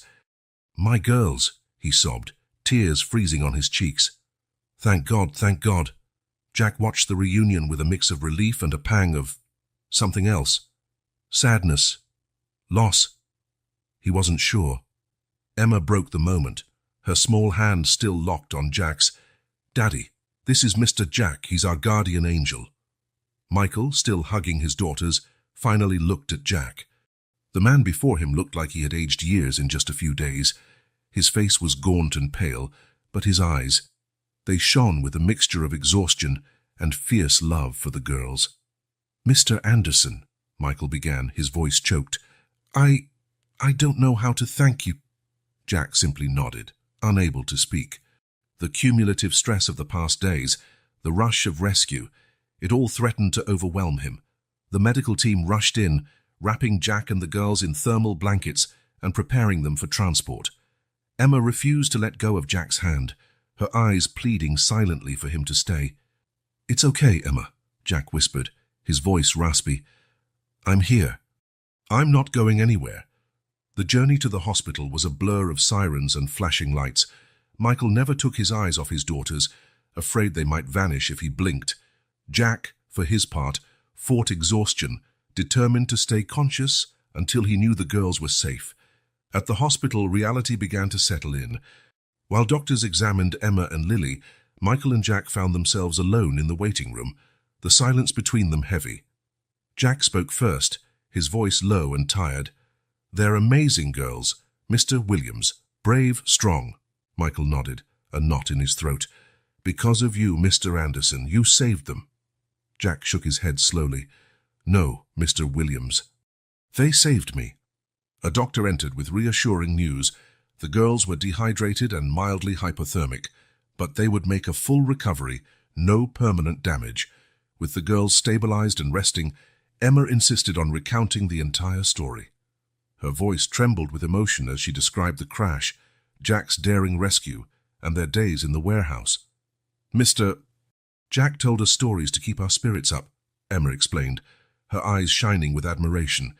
"He shared his food with us, even when he was hungry. And when Lily got sick," her voice faltered. "He cared for her like she was his own daughter," Michael finished softly, the enormity of Jack's sacrifice hitting him hard. Jack, uncomfortable with the praise, changed the subject. "Mr. Williams, there's something you need to know." Then, in a calm but strained voice, Jack told Michael about Sarah, about her battle with cancer, about their struggles. He didn't specifically mention Central Hospital, but the pain in his voice was unmistakable. Michael listened in silence, feeling the weight of Jack's words. There was something there, a connection he couldn't fully grasp yet, but it made him feel inexplicably guilty. Emma, sensing the tension, squeezed Jack's hand. "Mr. Jack, don't be sad. Mom always said sometimes bad things happen so we can do good things afterward." The child's simple words struck both men. Jack finally let the tears he'd held back for so long fall. Michael, in turn, felt a resolution form in his heart. "Mr. Anderson." "Jack," Michael began, voice trembling slightly. "I can't imagine what you've been through, but I want you to know I'm forever grateful for what you did for my daughters. If there's anything at all I can do." Jack looked at Michael, seeing sincere regret in his eyes. For a moment, he considered telling him everything about Central Hospital, about how Michael's decisions had impacted his life. But looking at Emma and Lily, at the hope in their eyes, he decided that conversation could wait.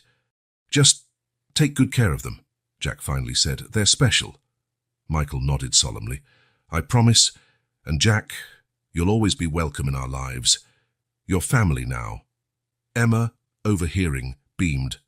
"See, Mr. Jack, I told you were our guardian angel. Now you're our guardian angel forever." The girl's words brought tired but genuine smiles to both men's faces. Outside, the blizzard had finally ceased, giving way to the first rays of sunlight. It was as if nature itself was signaling the start of a new chapter, a journey just beginning. While the girls finally slept, safe at last, Jack and Michael remained at their bedside, silent protectors. Both knew there was much left unsaid, much to be resolved. But for now, they were united in gratitude and relief, an unexpected bond forged in the storm promising to reshape their lives in ways neither could predict. Days after the dramatic rescue, life in Millbrook began returning to normal. Snow melted gradually, revealing a town transformed not only by the storm but also by the extraordinary events that had transpired. Jack Anderson was back at his garage, trying to resume his routine, when he received an unexpected call. It was Michael Williams's personal assistant, inviting him to a meeting at the tech mogul's office. With a heavy heart and a swirl of conflicting emotions, Jack found himself standing before the towering skyscraper housing Williams Tech's headquarters. The contrast between his worn mechanic's coveralls and the luxurious surroundings couldn't have been starker. "Mr. Anderson," came Michael's voice the moment the elevator doors opened onto the top floor. "Please come in." The office was exactly as Jack had imagined, spacious, modern, with a panoramic view of the city. Michael looked different from the exhausted, emotionally raw man Jack had met at the hospital. He was back in his element, the powerful CEO. "Jack," Michael began, indicating a chair. "First, I want to thank you again. What you did for my daughters. There are no words." Jack nodded silently, uneasy with the gratitude. Michael continued, "I'd like to offer you a reward, something to express my gratitude." He slid an envelope across the desk. Jack didn't even glance at it. "Mr. Williams, thank you, but I can't accept. I didn't do it for money." "I understand," Michael replied, not looking surprised, "but there must be something I can do for you." "Anything." That was when Jack felt something inside him break. Years of pent-up pain, anger, and frustration rose to the surface. "There is something you can do, Mr. Williams," Jack said, his voice low but intense. "You can tell me why Central Hospital had to close, why so many lives had to be ruined for a business decision." Michael went visibly pale. You were a patient there." "My wife is Sarah," Jack answered, the anguish in his voice undeniable. "She was in the middle of treatment when the hospital shut down. We were told there would be transfers, continuity of care. But the reality was very different." The silence that followed was deafening. Michael stood, walking to the window, his posture revealing the burden he now felt. "It was just business," he murmured, more to himself than to Jack. The numbers didn't add up. The board voted unanimously. "Business?" Jack interjected, his voice trembling. "Lives aren't business, Mr. Williams. Sarah wasn't the only one. Others too. Families destroyed. Dreams shattered." Michael turned to face him for the first time. I didn't know. They assured me every patient would be relocated, that no one would go without care." "Well, they were wrong," Jack replied simply. Silence hung thick between them, laden with unspoken emotions and painful truths. Finally, Michael broke it. "Jack, I made a terrible mistake," he admitted, voice heavy with regret. "Not just with the hospital, but with so many things in my life. I let numbers on a spreadsheet overshadow the real human cost of my decisions." Jack studied the man before him, seeing for the first time not a powerful CEO, but a human being wrestling with the weight of his choices. Michael went on, "In these past days since the rescue, I've done a lot of thinking about my priorities, about the legacy I want to leave behind. I've made a decision." He returned to his desk and opened a folder. "I was going to build a new business complex on the old Central Hospital site, but now," he revealed blueprints, "now I'm cancelling that plan. Instead, I intend to reopen Central Hospital." Jack's heart pounded. "Reopen?" Michael nodded, determination lighting his eyes. "Not just reopen it, but transform it. A state-of-the-art medical center with an accessible assistance program. A place where no one gets turned away because they can't pay." Jack was momentarily speechless, overwhelmed by the scale of what Michael was proposing. "There's more," Michael continued. "I want you to lead that project, Jack." "Me?" Jack asked, stunned. "But I'm just a mechanic. I don't know anything about running a hospital. Michael smiled for the first time since the conversation began. You're much more than that, Jack. You have compassion, integrity, and an understanding of people's real needs. That's exactly what this project requires. Jack hesitated, caught completely off guard. It won't be easy, he warned. There'll be resistance, red tape. I know, Michael replied, but together we can make the difference Sarah would have wanted. We can ensure what happened to her never happens again. The mention of Sarah's name hit Jack hard. He thought of her smile, her gentle strength even in the darkest days. What would she say if she were here now? Why me? Jack asked finally. After everything, man, why trust me with this? Michael rose and stood face to face with Jack. Because you did what I should have done long ago. You put people first. You risked your life for my daughters, strangers to you, expecting nothing in return. That's the kind of leadership the new Central Hospital needs. Jack remained silent for a long moment, weighing the offer. He thought of Sarah, of how she had always pushed him to do more, to be more. He thought of Emma and Lily, and how their lives had become so entwined with his in the most unexpected way. And he thought of all the other Sarahs out there, people in need of hope. At last, Jack extended his hand. For Sarah, he said, voice resolute. For your daughters, and for every family that needs help. I accept. Michael shook his hand, the gesture sealing more than just a business deal. It was a promise, a commitment to do things differently. It won't be easy, Michael cautioned. We'll face skepticism, bureaucracy, maybe even active opposition. But I believe together we can make it happen. Jack nodded, feeling equal parts apprehension and determination. One day at a time, he said. That's how we survived the storm, isn't it? Michael smiled, recalling Emma's words about their days in the warehouse. One day at a time, he agreed. When Jack left the office that afternoon, he felt different. The weight of anger and grief he had carried for so long seemed lighter. In its place was a sense of purpose, a spark of hope he'd thought gone forever. Outside, the last remnants of the blizzard were fading, giving way to the first hints of spring. It was as if nature itself reflected the transformation happening inside both Jack and Michael. The road ahead would be challenging, filled with obstacles and uncertainty, but for the first time in a long while, Jack Anderson looked toward the future, not with fear or resignation, but with hope. A hope born in the storm, forged through adversity, and now ready to bloom into something truly extraordinary. A year had passed since that fateful blizzard that changed so many lives in Millbrook Central Hospital, once a symbol of despair and abandonment, now stood majestic and renewed, its gleaming white walls shining in the spring sun.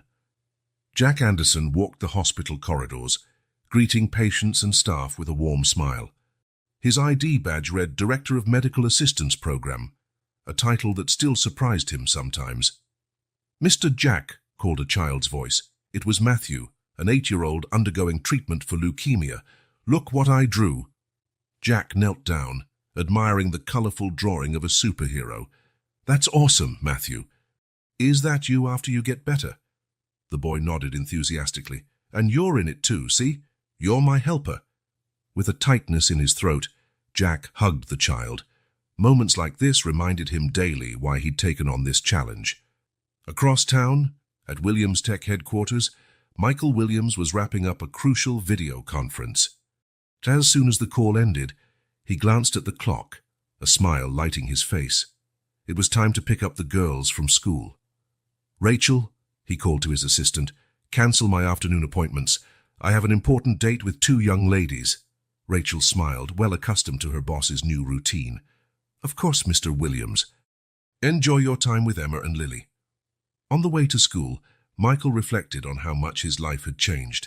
The workaholic who'd once obsessed over profit was now a present father and a more conscientious leader.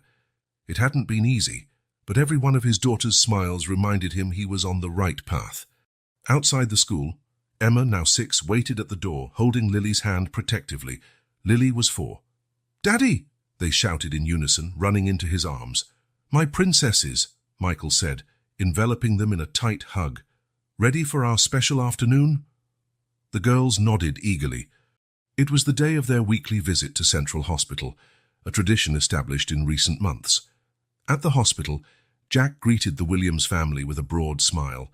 Emma ran up to him for a hug. "Mr. Jack, we brought new books to read to the kids."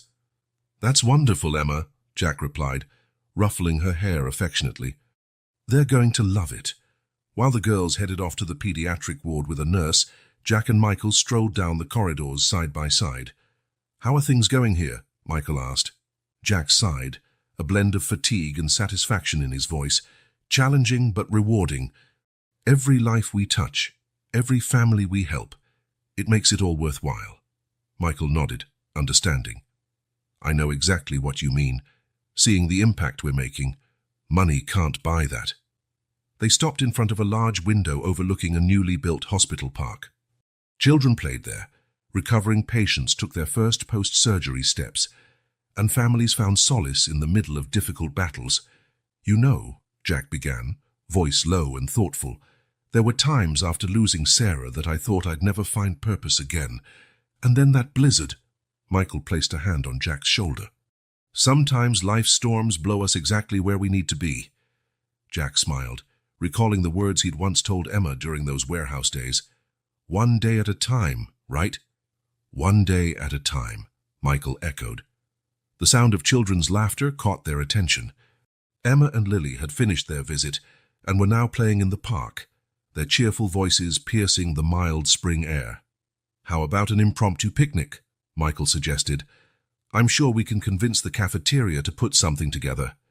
Minutes later, the four of them sat on a blanket under a large tree in the park. Emma excitedly recounted the stories she'd read to patients, while Lily played with a small teddy bear. A new version of Mr. Snuggles, a Christmas gift from Jack. Jack watched the girls, a serene smile on his face. It was amazing how two children he'd met under the most extreme circumstances had become such an integral part of his life. "They adore you, you know," Michael commented, following Jack's gaze. "Emma asks about you every single day."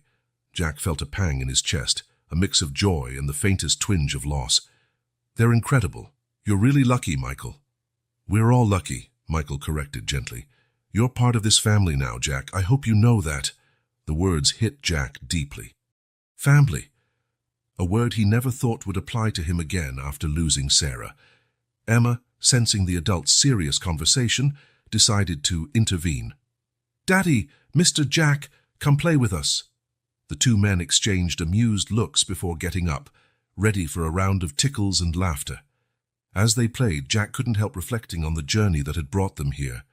The pain of loss, the fury of the storm, the fear and uncertainty, all had led to this moment of pure joy. Michael, for his part, watched his daughters interacting with Jack, feeling an overwhelming gratitude. This man, once just a statistic on a spreadsheet, had become a cornerstone in their lives. As the sun began to set, painting the sky orange and pink, the four of them sat on the blanket, tired but content.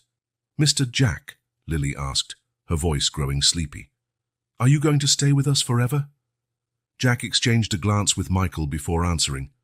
"Well, Lily, I can't promise forever, but I can promise I'll be here whenever you need me."